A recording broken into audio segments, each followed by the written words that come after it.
శ్వాస hospital allergy, asthma, chest diseases తో suffer అవుతున్న వాళ్ళందరికీ కూడా ఇక్కడ చక్కటి పరిష్కార మార్గం దొరికింది. నాకు వయసు పెరిగింది కదా, నాకు ఆయాసం రావడం సహజమే అనుకుంటున్నాను. వయసుకి ఆయాసం సంబంధం లేదు. చిన్న చిన్న పనులు చేసిన, కిలోమీటర్ నడిచిన ఆయాసం వస్తుంది అంటే బ్రీదింగ్ డిఫికల్టీ, బ్రీదింగ్ ప్రాబ్లం అవుతుందంటే you have to consult pulmonologist. అంటే ఒబెసిటీ ఉన్నప్పుడు కొంతమందికి ఆస్మా వచ్చే అవకాశం ఎక్కువ ఉంటుంది. స్లీప్ యాప్నియా వల్ల చాలా మందికి heart attacks, strokes, BP, sugar, even lung cancers, breast cancers ఇవన్నీ కూడా లింక్ అయినాయి స్లీప్ యాప్నియా. గురక అనేది ప్రతిరోజు వస్తుంది సార్, డాక్టర్ని సంప్రదించాలి. బీపీ టాబ్లెట్స్ వాడుతుంటారు, అయినా బీపీ కంట్రోల్ కాదు. బ్యాక్గ్రౌండ్ లో స్లీప్ యాప్నియా ఉంటుంది కదా. COPD is the second most common cause of death in India. Treatment లేదని కాదు, చాలా బ్రహ్మాండమైన ట్రీట్మెంట్ ఉంది. శ్వాస తీసుకోవటం వదిలేటప్పుడు బరువు నా మీద ఉండేటట్టు అనిపించింది అనమాట. గుండె మీద ఎంతో మంది డాక్టర్లను కన్సల్ట్ చేశాను. I have got a lot of difference between Vishnu Rao and other doctors. 40 ఏళ్ల నుంచి బాధపడుతున్నా నేను. ఇక్కడెక్కడో చూయించుకున్నాము, తగ్గలేదు నాకు. ఇక్కడికి వచ్చినాక చాలా నయమైంది. శ్వాస హాస్పిటల్ ఆస్తమాకు సంబంధించిన గానీ, గురకకు సంబంధించినవి గానీ, పల్మనరీ ఇంటర్వెన్షన్స్ గానీ, అడ్మిషన్స్ గానీ, ఐసీయూ గానీ అందరికి కూడా అందుబాటులో ఉంది. ఇది 50 bedded exclusive respiratory hospital in Telugu states for both children and adults. I dream ప్రేక్షకులకు నమస్తే, నేను ఉదయశ్రీ. శ్వాస హాస్పిటల్ ఇది మనకు నారాయణగూడలో ఉంది. అలర్జీ, ఆస్తమా, చెస్ట్ డిసీజెస్ తో సఫర్ అవుతున్న వాళ్ళందరికీ కూడా ఇక్కడ చక్కటి పరిష్కార మార్గం దొరికింది. కనుక మీకు కూడా ఈ ట్రీట్మెంట్ గురించి తెలియాలి, ఇక్కడ ఎలాంటి స్పెషలిస్టులు ఉన్నారు, ఎలాంటి సమస్యలకి ఇక్కడ ట్రీట్మెంట్ దొరుకుతుంది అన్న ఉద్దేశంతో మేము శ్వాస హాస్పిటల్కి వచ్చాము. లోపలికి వెళ్ళి శ్వాస హాస్పిటల్ ఎలా ఉంది, అలాగే ఇక్కడికి వచ్చే పేషెంట్స్ ఏం చెప్తున్నారు చూద్దాం.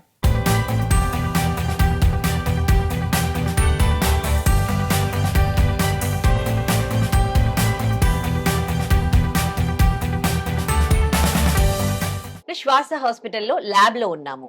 ఈ ల్యాబ్లో ఉన్న ఈ ఎక్విప్మెంట్ చూడండి. ఈ ఎక్విప్మెంట్లో వచ్చిన లేటెస్ట్ టెక్నిక్స్ ఏంటి, ఇవి ఎలాంటి టెస్ట్లకు ఉపయోగిస్తారు అడిగి తెలుసుకుందాం ల్యాబ్ టెక్నీషియన్ బాలరాజ్ గారిని. హాయ్. Hi ma'am. సో ఇదేంటి చెప్తారా? ఈ ఆటోపెక్ 300 కెమిస్ట్రీ అనలైజర్.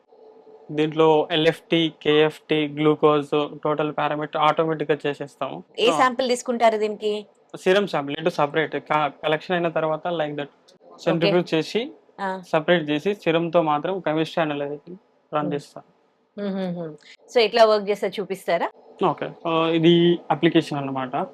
దీంట్లో పేషెంట్ డీటెయిల్స్ ఎంట్రీ చేసుకుంటాం. ఇక్కడ పేషెంట్ డీటెయిల్స్ ఎంట్రీ చేసుకొని దిస్ ఇస్ ద ట్రైలింగ్. దీంట్లో ప్లేస్ శాంపిల్స్ కానీ పేషెంట్ టెస్టింగ్ ఇక్కడ సెలెక్ట్ చేసుకోవాలి. What is the parameters, triglyceride, urea, LFT, lipid profile, KFT select చేసుకున్న తర్వాత ప్లేస్ సెక్టర్ ఇస్తే ఇట్ విల్ ఆస్క్. ఇది అయిన తర్వాత ఇక్కడ రియేజెంట్స్ ఇవ్వాలి. మొత్తం రియేజెంట్స్ ఏమేమి ఉన్నాయని తెలిసిపోతుంది. మొత్తము ఇది క్వాలిటీ అంటే బిఫోర్ ప్రాసెసింగ్ చేసే ముందు కంట్రోల్స్ మొత్తం ప్రాసెస్ మీన్ వాల్యూ ఉన్నాయా లేదా అని చెక్ చేసుకుంటాం. ఫస్ట్ కంట్రోల్స్ పాస్ అయిన తర్వాతనే పేషెంట్ వాల్యూని అక్యురేట్ గా క్వాలిటీ తోటి అప్రూవ్ చేసేస్తాం. కెమిస్ట్రీ ఇవి రెండు సేమ్? రెండు సేమ్. ఓకే, ఇంకా ఏంటి లేటెస్ట్ గా వచ్చిన ఎక్విప్మెంట్స్? HbA1c analyser. ఇది బ్యాచ్ వైజ్ గా రన్ చేస్తాం. యాక్చువల్ గా 5 శాంపిల్స్ అయిన తర్వాత ఆన్ చేసి QC పాస్ చేసి శాంపిల్స్ రన్ చేస్తాం. ఓకే, ఇది కూడా అంటే ఇంతకు ముందు ఎట్లుంటుండే ఇది?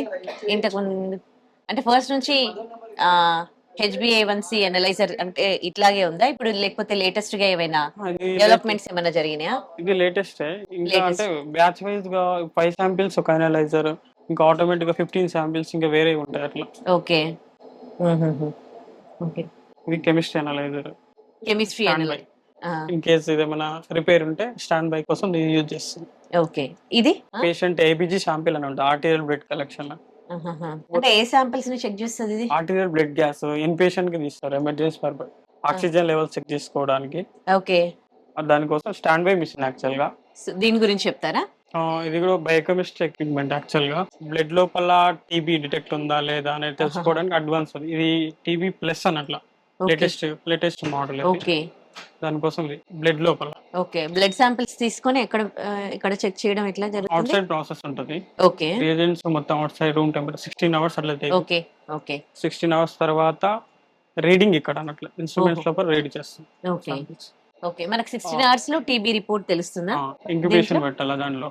శాంపిల్స్ ఇంక్యుబేషన్ పెట్టిన తర్వాత రిజల్ట్ ఇక్కడ తెలిసిపోతుంది. ఓకే, ఇప్పుడు ఇది టీబీని డయాగ్నోస్ చేసే ఎక్విప్మెంట్, ఇది లేటెస్ట్ టీబీ ప్లస్ అంట. మనకి బ్లడ్ శాంపిల్స్ తీసుకున్నాక ఒక 16 అవర్స్ లో మనకి దాని రిజల్ట్స్ తెలుస్తాయి అనమాట. సో ప్రాసెస్ అంతా బయట చేస్తారు. సో దాని రిజల్ట్ దీంట్లో కనిపిస్తుంది అనమాట. ఇది ఇక్కడ వచ్చిన లేటెస్ట్ ఎక్విప్మెంట్. ఇది కెమిస్ట్రీ అనలైజర్ ఓన్లీ. ఇందులో లోపల డీడైమర్ కానీ ప్రోకాల్స్టోనిన్, ఎన్టీప్రో, పిఎన్పి లైక్ దట్ శాంపిల్స్ అని యాంటీసీసీపీ లేటెస్ట్ వర్షన్. నెక్స్ట్ ఇది హెమటాలజీ, సెల్ కౌంటర్ బేసిక్ గా okay, complete haemoglobin. Complete haemoglobin. Okay okay automated ఇది ఓకే కంప్లీట్ గా ఎల్ఐసి ఉంది టోటల్ ఇన్స్ట్రుమెంట్ కి. వన్ శాంపిల్ ప్రాసెస్ అయిందని సిస్టమ్ లోకి వచ్చేస్తుంది. మాన్యువల్ ఎంట్రీ ఏమి ఉండదు అన్నట్లు. ఓకే, మాన్యువల్ ఎంట్రీ ఉండదు. ఓకే, అంటే ఎన్ని అవర్స్ పడుతుంది మనకి? వితిన్ 10 minutes లో వచ్చేస్తుంది. ఇన్ కేస్ శాంపిల్స్ ఏమైనా ప్లేట్లెట్స్ లో గానీ అవి ఉన్నాయనుకో, మాన్యువల్ గా మనం స్మియర్ ప్రిపేర్ చేసుకొని మైక్రోస్కోప్ లో అబ్జర్వ్ చేసి ఓకే పాథాలజిస్ట్ వస్తారు, రిపోర్ట్ రిలీజ్ చేయాలి. ఓకే, ఇది కంప్లీట్ బ్లడ్ పిక్చర్ కి సంబంధించి మనకి ప్లేట్లెట్ కౌంటింగ్ కి సంబంధించిన ఎక్విప్మెంట్ అన్నమాట.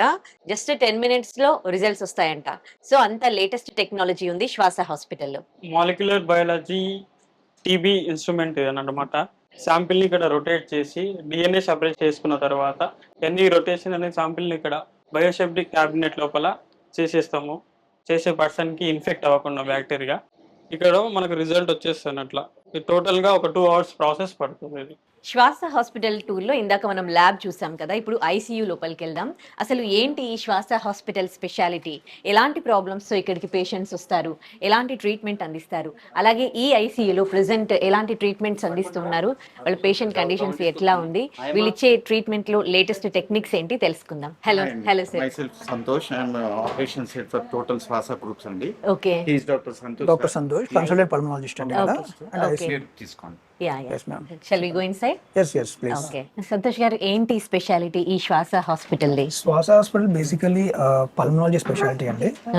ఇక్కడ మనకి అలర్జీ కానీ ఓఎస్ఏ కానీ ఆల్ టైప్స్ ఆఫ్ రెస్పిరేటరీ సంబంధించిన ఇష్యూస్ అన్ని ఇక్కడ మనము పేషెంట్స్ కి ట్రీట్మెంట్ చేస్తున్నాం అనమాట. ఇది వచ్చేసి మన గురుక, ఎస్పెషల్లీ లైక్ చాలా మందికి మధ్య గురుక అనేది ఎక్కువ వస్తుంది. ఒబేసిటీ అనేది చాలా పెరిగిపోతుంది ఇండియాలో. సో గురుకకు సంబంధించిన ఇష్యూస్ కూడా మనం అడ్రస్ చేస్తాం అనమాట. ఇది వచ్చేసి మన full fledged ICU, 10-bedded ICU అనమాట. Okay, so we have all types of equipments here. Okay, and ఇక్కడ ventilators, non invasive ventilators, all types of patient మనం ఇక్కడ ట్రీట్మెంట్ చేస్తాం అనమాట. ఓకే, కాదండి, గురకకి ఈ మధ్య జస్ట్ మనకు మార్కెట్లోకి జస్ట్ డ్రాప్స్ వేసుకుంటే చాలు, లేదంటే ఏమైనా సిరప్స్ తాగితే చాలు తగ్గిపోతుంది 2 to 3 months లో అని చాలా వస్తూ ఉన్నాయి మార్కెట్లోకి అలాంటి మెడిసిన్స్. అదండి. సో ఫస్ట్ గురుక అనేది ఎలా ఉంది అనేది, ఏ గ్రేడ్ ఆఫ్ ఉంది గురుక అంటే లైక్ మైల్డ్ గురుకకి ఈవెన్ మయో ఫంక్షనల్ ఎక్సర్సైజ్ చేస్తే కూడా వీ కెన్ కంట్రోల్ చేసుకోవచ్చు. అండ్ కొద్దిపాటు లైక్ 10% ఆఫ్ బాడీ వెయిట్ తగ్గించినా కూడా కొద్ది వరకు గురుక అనేది కంట్రోల్ వస్తుంది. కానీ అది మనకి ఎలా ఉంది గురుక అనేది, ఏ డిగ్రీ ఆఫ్ గురుక అనేది మనం ఫస్ట్ నిర్ధారించుకోవాల్సి ఉంటుంది. దానికోసం మనం స్లీప్ స్టడీ కూడా చేస్తాం ఇక్కడ. స్లీప్ స్టడీయా?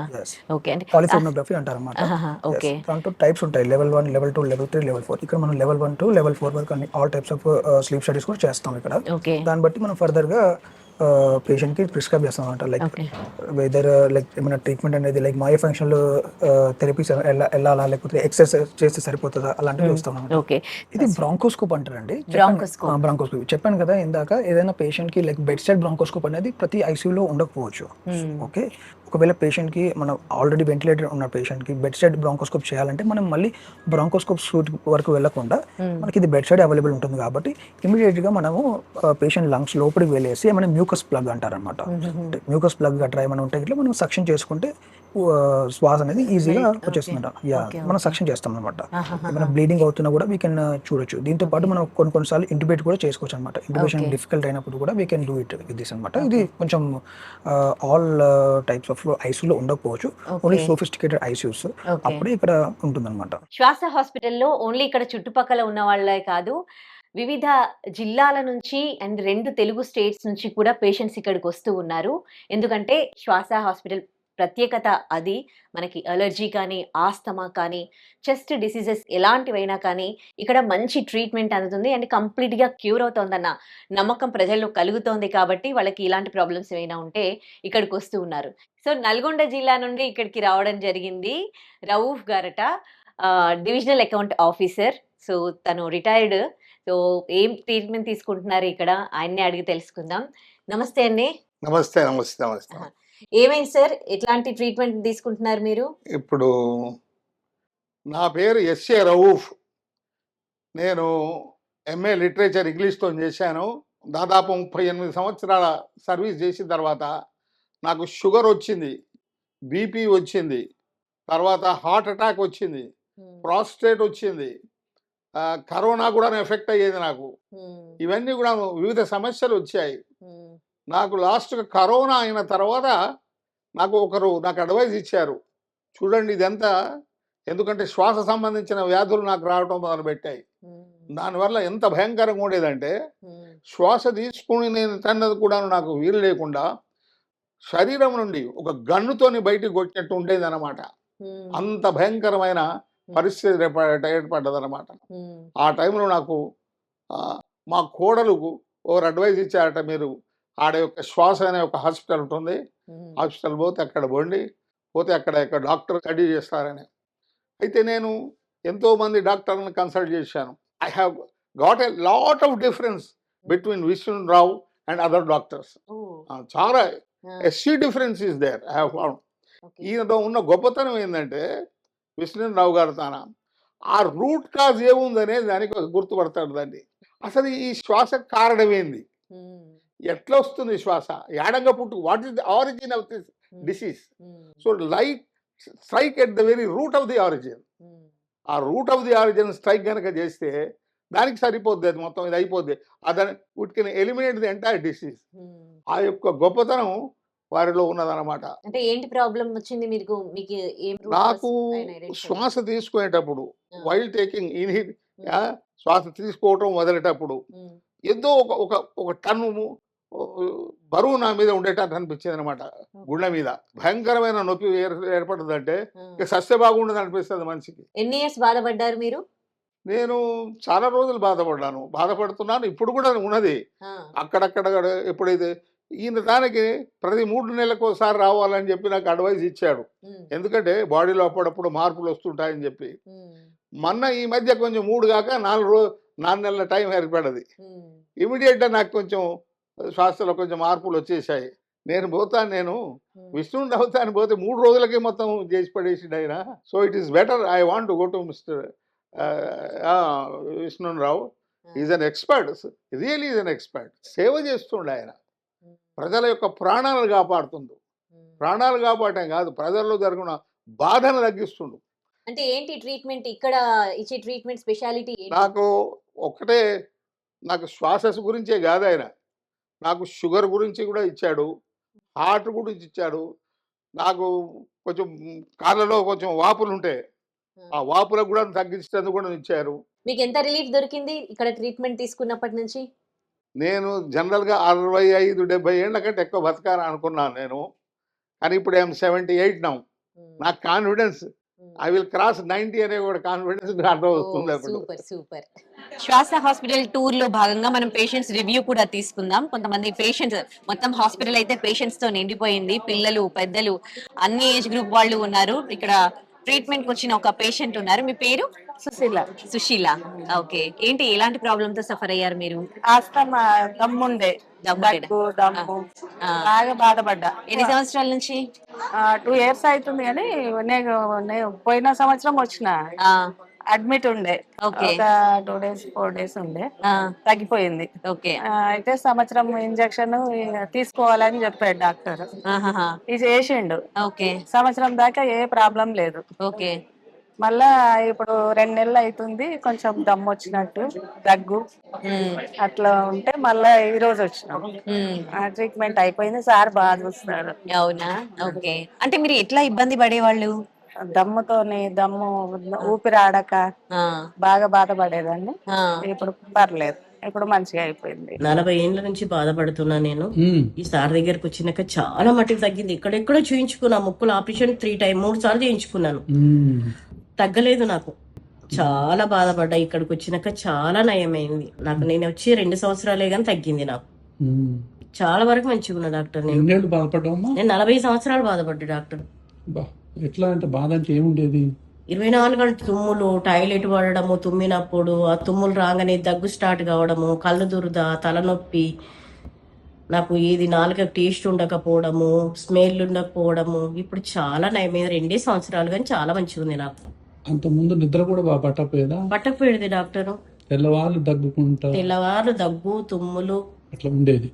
ఈ 2 ఏళ్ల నుంచి చాలా నయం ఉంది డాక్టర్ నాకు. మంచిగా నిద్రపోతున్నావు? మంచిగా ఉంది డాక్టర్ నాకు. హ్యాపీగా నిద్రపోతున్నా? మంచిగా ఉన్నాను డాక్టర్ ఇప్పుడు. మస్తు బాధపడ సారు. ఏమైంది? దమ్ము తీయరాకపోయేది, నాడిస్తే ఈ పిల్లాడికి చేరకపోయేది, ఇట్లా కింద పడతానేమన్నట్టు అయిపోయింది. కూర్చుందాము అసంత కోనికి రాలేదు, అట్లా అయింది. ఇప్పుడు అన్నిటికీ మంచిగా అయింది, కానీ నువ్వు అన్నట్టు కళ్ళు కొంచెం గులగులు అంది. ఆయాసం తక్కువ, మొత్తం తక్కువ. ఇంత ముందున్న బాధ ఏం లేదు. కొంచెము ఈ ముక్కు కొంచెము జర పొద్దున లేచి ఏదైనా పని చేస్తే గీడ మండుతుంది, 2-3 తుమ్ములు వస్తున్నాయి. అంత ముందు నడవలేకపోయినా అట్లా వచ్చింది. ఇట్లా ఇది తింటే ఏమవుతుందో, అది తింటే ఏమవుతుందో. ఇప్పుడు నూనె సొమ్ము ఒక్కటి తింటే నిద్ర వస్తలేదు. మిర్చీలు, ఏమన్నా నూనెల కాలిన పూరీలు గిట్ట 1-2 తింటే కూడా నిద్ర వస్తలేదు. అవి తింటలేదు. ఒక్కసారి దీన్ని చూసినా కాదనుకుని వద్దు. ఇవి ఉన్న కాటికి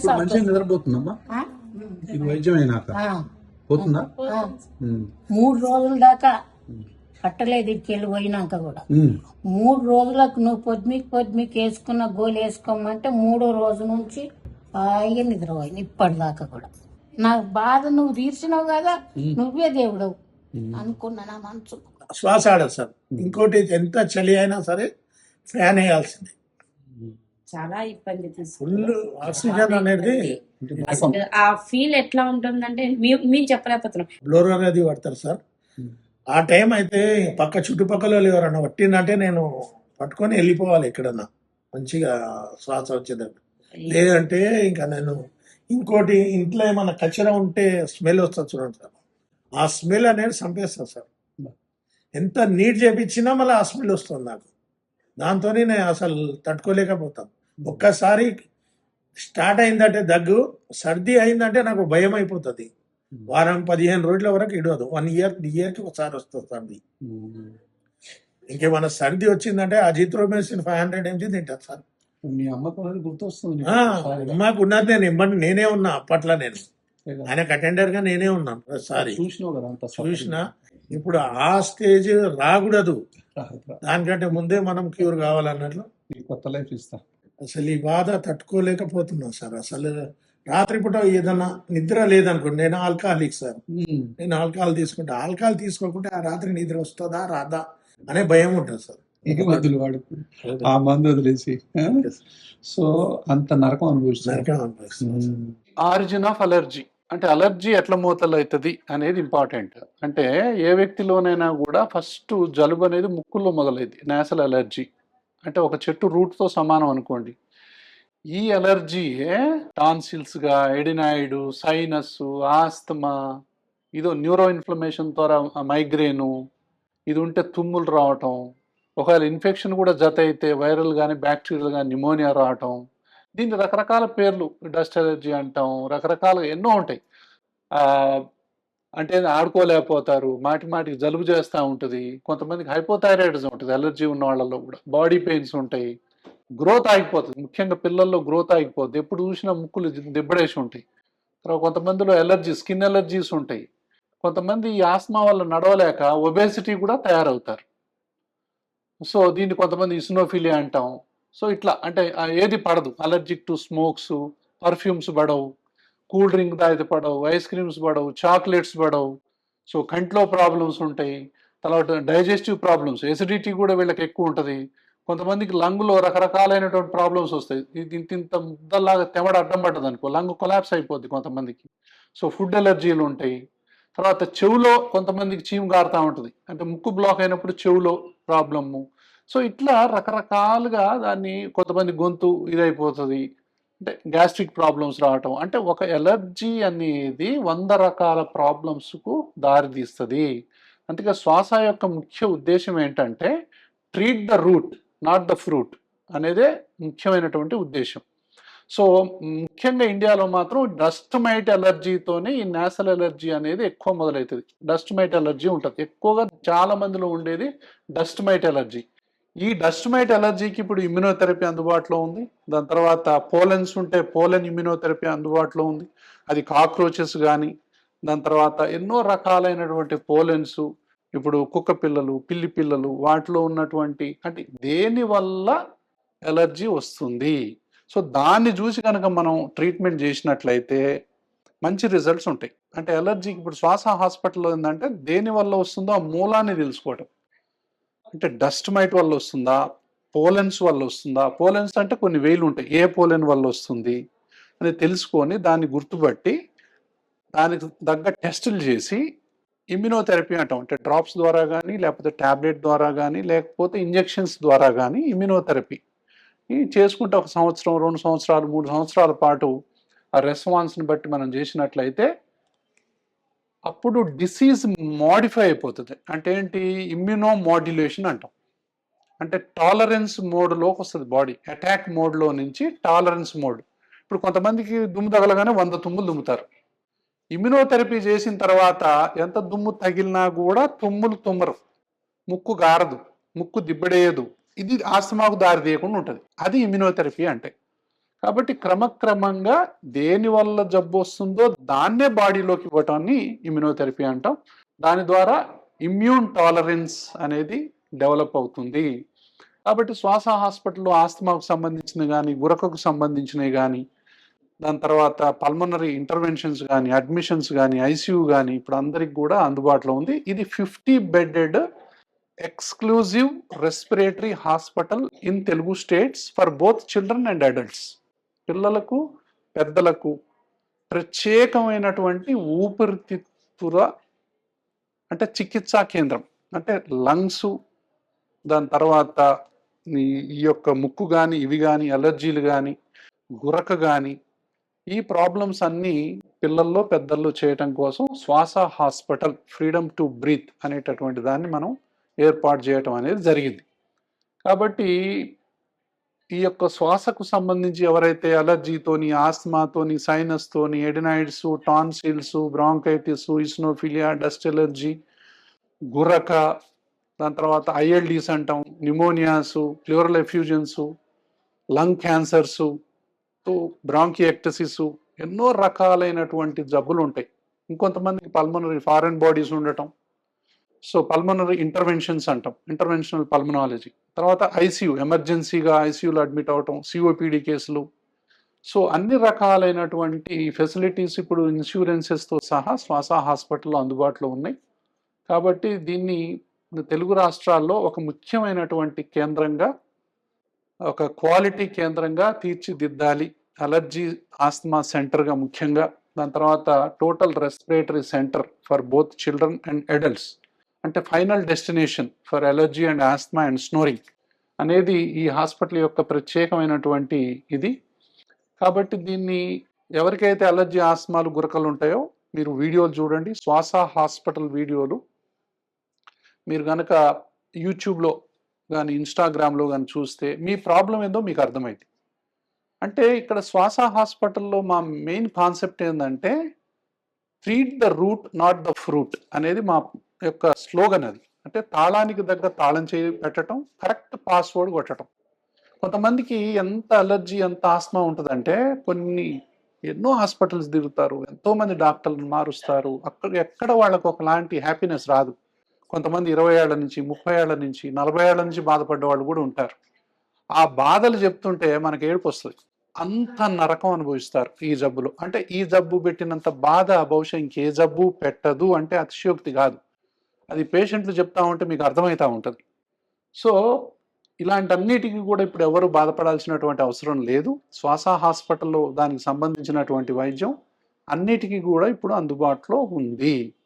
కాబట్టి ఈ ఆస్తమా బాధలు పైకి కనిపించవు. అనుభవిస్తే తప్ప అర్థం కాని బాధ ఏదన్నా ఉందంటే అలర్జీ ఆస్తమానే. బయటికి వీళ్ళు బాగానే కనిపిస్తారు. సో ఏం తెలియదు అసలు. సో కొంతమంది యాక్షన్ చేస్తున్నాం అంటారు, కొంతమంది నీకేం పని లేదా అంటారు, ఎప్పుడు చూసినా చేత కాదంటాం అంటారు, కొంతమంది పని తెప్పించుకోవటానికి సో ఏందేందో వంకలు చెప్తున్నాం అంటారు. ఎన్నో రకాలైన అనుమానాలు అవమానాల పాలవుతారు ఈ అలర్జీ ఆస్మాతో బాధపడేవాళ్ళు. పసిపిల్లల నుంచి మొదలు పెట్టుకుంటే పండు ముసలి వరకు ఇది పిల్లల్లో పెరుగుదల ఆపేస్తుంది మళ్ళీ. సో పిల్లల్లో కొంతమంది నోరు తెరిచి నిద్రపోతుంటారు.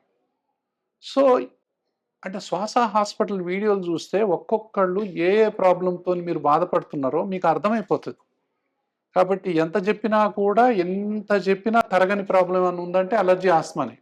కాబట్టి ఒక్కొక్కళ్ళకు ఒక్కొక్క రకమైనట్టు కొంతమంది మైగ్రేన్ అంటూ ఉంటారు, సైనస్, సో 100 తుమ్ములు 1000 తుమ్ములు దుమ్ముతూ ఉంటారు. కొంతమంది నిద్రలో సడన్గా అని ఉరికిపడి లేస్తూ ఉంటారు. ఎందుకు లేచారో వాళ్ళకే అర్థం కాదు. అంటే శ్వాసకు సంబంధించిన ఏ ఇబ్బంది ఉన్నా కూడా శ్వాస హాస్పిటల్ అనేది మీకోసం ఉందని చెప్పి మీరు మర్చిపోకండి. పొడిగా అయిపోతుంది, పదనే ఉండదు. ఒకసారి అయితే అసలు ఇట్లా ముక్కు గాలి ఆడుతుందా? గాలి ఆడుతుందా ఆడట్లేదా? ఆడుతుంది.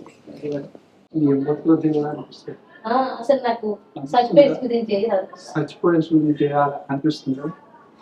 8 నెలలు దాకా తిప్పలేక మస్తు కోసపడ్డాను. 2 కొడుకులు కిడ్నీలకు 2 కిడ్నీలకు రాలేదు. ఒక్క రోజు కూడా దాకాలు తిరిగిన రోజు లేదు. మంచిగా ఉన్నాయి, మందులు ఉన్నాయి.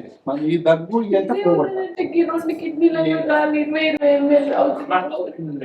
అదే దగ్గర చచ్చిపోతే నేను చచ్చ కూడా వస్తున్నాను చావు. నాకు కిడ్నీలు పాడైన అనుకోకు, రాళ్ళు ఉన్నాయి తీసేసిర్రు. కిడ్నీలకి ఏం చెడిపోలేవు, రాళ్ళు తీసేసిర్రు, కిడ్నీలు బాగానే ఉన్నాయి. కానీ ఈ దగ్గు నీకు ఎక్కువ ఉంది అంటున్నా. అదే నాకు అర్థమైంది. వైట్ బ్లడ్ సెల్స్ పెరుగుతున్నాయి కాబట్టి యాంటీబయాటిక్ ఇద్దాం. సేఫ్, కిడ్నీ దాంట్లో కూడా సేఫ్. కాసేపు కూర్చొని ఉండిపోండి అక్కడ, అది పెట్టిస్తాను. ఓకేనా? సో ఇట్లా మూసుకొని ఉన్నాయి, మనం ఓపెన్ చేద్దాం. దగ్గమ్మా మీకు advised admission sir, not willing. Okay. Night నిద్ర ఉందా? నిద్ర లేదు కదా? తెల్లవారు దగ్గుతూనే ఉన్నావా? మెలకు వచ్చినప్పుడు ఇక నిద్ర పట్టదండి, తగ్గుతూనే ఉంటుంది.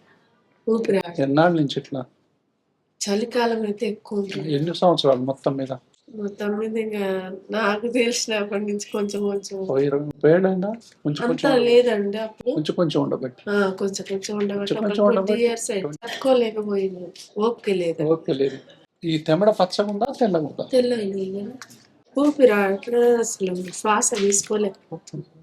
మెడిసిన్ కంటిన్యూ చేయొచ్చండి. అంటే 2 months వాడండి, తర్వాత నేను మళ్ళీ చూస్తాను. ఇప్పుడు బ్లాక్ అయిపోయినాయి కదా, మళ్ళీ రాయాలి. సో అదే డోస్ వాడినాక మళ్ళీ వస్తే అప్పుడు చూసి నీకు ఏ దశలో ఉందో చూసి మళ్ళీ డోస్ తగ్గించి రాయాలి. అదే డోస్ కంటిన్యూ చేయకూడదు. ఎక్కువ ప్రాబ్లం ఉంటే మళ్ళీ రండి, నిమ్మలంగా ఉందంటే ఓకే. మళ్ళీ మీకు 2 months మళ్ళీ కంపల్సరీ రావాలి. ఎక్కువ ఉంటే మాత్రం ఎనీ టైం రావాలి. ఓకేనా? ఏది ఎట్లా వాడాలో మీకు చెప్తారు. 1-2 సార్లు అడిగి తెలుసుకోండి. మందు తీసినాక నోరు బాగా పుక్కిలి చూయాలా, ముక్కులో స్ప్రే ఎట్లా కొట్టాలా, ఏ మందు ఎట్లా వాడాలో చెప్తారు. 1-2 సార్లు అడిగి తెలుసుకోండి. ఏ మందు వాడుతున్నాం కాదు, ఎట్లా వాడుతున్నాం అనేది చాలా ముఖ్యం. మనతో పాటు డాక్టర్ వివేక్ వర్ధన్ వీరపనేని గారు ఉన్నారు, specialised in allergy, pulmonology and sleep disorders. So మాట్లాడదాం. హలో అండి. హలో అండి. ఇప్పటి వరకు కూడా ఒక 20,000 అబో పీపుల్కి ఇక్కడ ట్రీట్మెంట్ అంది చాలా రికవర్ అయినట్లు తెలుస్తుంది. సో ఏంటి ఆ ట్రీట్మెంట్? శ్వాసకు సంబంధించి ఎలాంటి ఇబ్బందులు ఎదుర్కొంటూ ఉంటారు? ఎన్ని రకాల జబ్బులు ఉంటాయి? శ్వాస అనేది మనం ముక్కు ద్వారా తీసుకుంటాం కదా. సో ముక్కు నుంచి మొదలు పెడితే లంగ్స్ వరకు ఏ పార్ట్ అయినా ఎఫెక్ట్ అవ్వచ్చు. ఇప్పుడు మీకు దీంట్లో అర్థమవుతుంది, ఈ భాగం నుంచి లంగ్స్ వరకు ఎక్కడన్నా కానీ ప్రాబ్లం ఉన్నా కానీ శ్వాస ప్రాబ్లమే వస్తుంది పేషెంట్కి. అన్నిటికీ ఒక డిసీజ్ ఉండదు, కానీ అన్నిటికీ ఒకటే ప్రాబ్లం కనిపిస్తుంది బయటికి. అది ఏంటి అనేది కనిపెట్టడమే మన పని. అది శ్వాస సంబంధిత వ్యాధులు అన్నింటిలో కూడా ఉంటుంది. ఆయాసం, దగ్గు, ఈ 2 కామన్ సిమ్టమ్స్ అనమాట. సో ఒక జబ్బు అవన్నీ ఉన్నాయంటే ఏదో ఒక జబ్బు ఉండొచ్చు దాంట్లో. అదేంటి అనేది మనం పసిగట్టాలి. మేము విత్ అవర్ హిస్టరీ పేషెంట్తో టైం స్పెండ్ చేస్తాం. Okay give them time. So వాళ్ళ ప్రాబ్లమ్స్ విని దాని తర్వాత we identify what could be the problem. దాని తగ్గట్టుగా ఇన్వెస్టిగేషన్ చేయడం, దానికి సంబంధించిన టెస్ట్ చేయడం, దాంట్లో ప్రాబ్లమ్ని ఐడెంటిఫై చేయడం. అంటే చీకట్లో బాణాలు వేసినట్టుగా ఉండకూడదు ట్రీట్మెంట్ అనేది. ఇప్పుడు అంతా ఎవిడెన్స్ బేస్డ్ మెడిసిన్, ప్రిసైజ్గా ఉండాలి. ఏంటి ప్రాబ్లం అనేది మనం ఐడెంటిఫై చేసి దానికి తగ్గట్టుగా ఇస్తే అంటే the right key to the lock లాగా అది ఓపెన్ అవుతుంది. అంటే ఇప్పుడు లేటెస్ట్ టెక్నిక్స్ ట్రీట్మెంట్లో అన్ని హాస్పిటల్స్లో వచ్చేసాయి కదా, సో మీ దగ్గర ఉన్న ఆ స్పెషాలిటీ ఏంటి? అంటే it's not just about the test కదా, it's about the doctor, it's about listening to the patient. ఆ పేషెంట్ యొక్క ప్రాబ్లమ్ని మనం అర్థం చేసుకోగలగాలి. సో అన్ని చోట్ల ఉంటారు. సో ఈ శ్వాసకు సంబంధించిన వ్యాధుల గురించి ఆల్ ఓవర్ ఇండియా అన్ని ప్లేసెస్ నుంచి కూడా పేషెంట్స్ వస్తారు. ఎస్పెషలీ ఆంధ్ర తెలంగాణ నుంచి మనకి చాలా మంది పేషెంట్స్ వస్తారు. So including some international patients also.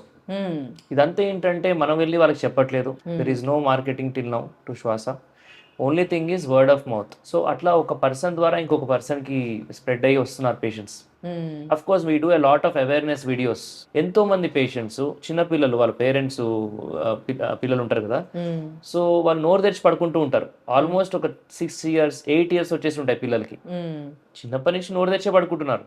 కానీ వాళ్ళకి మన వీడియో చూసేంత వరకు వాళ్ళకి తెలియదు అది ఒక ప్రాబ్లం అని. ఓకే, అవును. ఓకే, చాలా మంది ఉంటారు. ఒక పర్సన్ ఉన్నాడు, రీసెంట్గా చూసాము, ఆయాసం వస్తుంది కానీ నార్మల్ ఏమో అనుకుంటున్నాడు. నాకు వయసు పెరిగింది కదా, నాకు ఆయాసం రావడం సహజమే అనుకుంటున్నాడు. వయసుకి ఆయాసం సంబంధం లేదు. వయసు పెరిగితే చాలా ఎక్కువ మెట్లెక్కినప్పుడు లేదా బాగా అప్పెక్కినప్పుడు ఆయాసం రావచ్చు. కానీ చిన్న చిన్న పనులు చేసిన, కొంచెం దూరం 1 kilometer నడిచిన ఆయాసం వస్తుంది అంటే ఏదో ప్రాబ్లం ఉన్నట్టే. సో సరే లావు వల్ల వస్తుందేమో ఆయాసం అనుకున్నాడు. కానీ కరెక్ట్గా మనం చూసి హిస్టరీ తీసుకుని టెస్ట్ చేస్తే అది ఆస్తమా లాగా బయటపడింది. ఇప్పుడు he is able to climb stairs, మెట్లెక్కగలుగుతున్నాడు, అన్ని పనులు చేసుకోగలుగుతున్నాడు. సో మీకు ఆయాసం ఉంది అంటే ఏదో ఒక ప్రాబ్లం ఉన్నట్టే. బ్రీదింగ్ డిఫికల్టీ, బ్రీదింగ్ ప్రాబ్లం అవుతుందంటే you have to consult a pulmonologist. Okay. So usually lung problems వల్ల వస్తుంది ఆయాసం, కొంతమందికి హార్ట్ ప్రాబ్లమ్స్ వల్ల కూడా రావచ్చు ఆయాసం. ఏంటి హాస్పిటల్ మొత్తం పేషెంట్స్ తో నిండిపోయింది? ఇప్పుడు సీజనల్ వైజ్ ఏమైనా వైరస్లు ఉన్నాయా? వైరల్ సీజన్స్ మనకి బేసిక్ గా ఈ ఫ్లూ సీజన్ అంటాం కదా, ఈ వింటర్స్ లో బాగా ఎక్కువ ఉంటాయి. సో ఎలాగైతే ఈ డస్ట్ లేదా డిఫరెంట్ స్మెల్స్, స్మోక్ ఎట్లయితే అలర్జీ ఆస్మా పేషెంట్స్ యొక్క సిమ్టమ్స్ని బాగా పెంచుతాయో, ట్రిగ్గర్ చేస్తాయో, ఒక వైరల్ ఇన్ఫెక్షన్ కూడా అలానే చేస్తుంది వాళ్ళకి. ఒక వైరస్ కూడా ఏం చేస్తుంది లోపలికి వెళ్ళి అంటే, ఒకసారి వైరల్ ఇన్ఫెక్షన్ వస్తే ఇలా ఉండాల్సిన ట్యూబ్స్ ఇలాగా చోక్ అయిపోతాయి, అంటే స్వెల్ అవుతాయి లోపల ఎయిర్వేస్. అవి స్వెల్ అయినప్పుడు ఎయిర్ అనేది ఫ్రీగా వెళ్ళలేదు లోపలికి. సో అట్లా ఫ్రీగా వెళ్ళలేనప్పుడు ఆయాసం, దగ్గు అన్నీ ఉంటాయి పేషెంట్కి.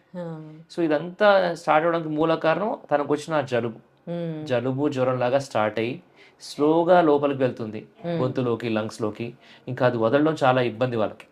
ఓకే, సో ఎంతో మంది పేషెంట్స్ ఎన్నో నెలలుగా సఫర్ అవుతారు. ఈ సింపుల్, చాలా మందికి జలుబులాగా వచ్చి వెళ్ళిపోతుంది. కానీ ఎవరికైతే బ్యాక్గ్రౌండ్ లో అలర్జీ, ఆస్తమా, సిఓపిడి లాంటి జబ్బులు ఉన్నాయో తీవ్రంగా ఉంటుంది, ఎక్కువ రోజులు ఉంటుంది.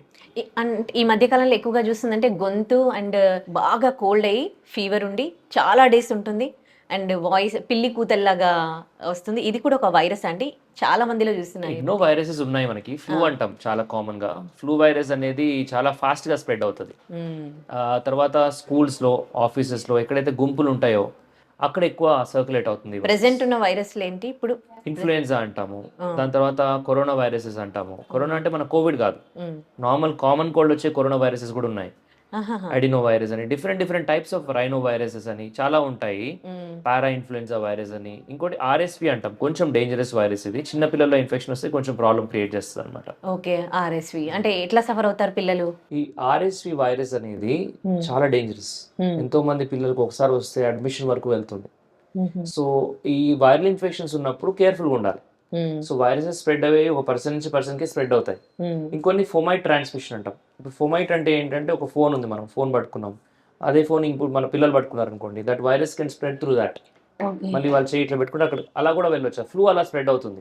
ఓకే, సో హ్యాండ్స్ అనేవి ఎప్పుడు క్లీన్ గా పెట్టుకోవాలి. షేక్ హ్యాండ్ ఇస్తాము, ఆ తర్వాత మన ముక్కు దగ్గర, మూతి దగ్గర పెట్టుకుంటే అది మనకి లోపలికి వెళ్ళే అవకాశం ఉంటుంది ఇన్ఫెక్షన్ అనేది.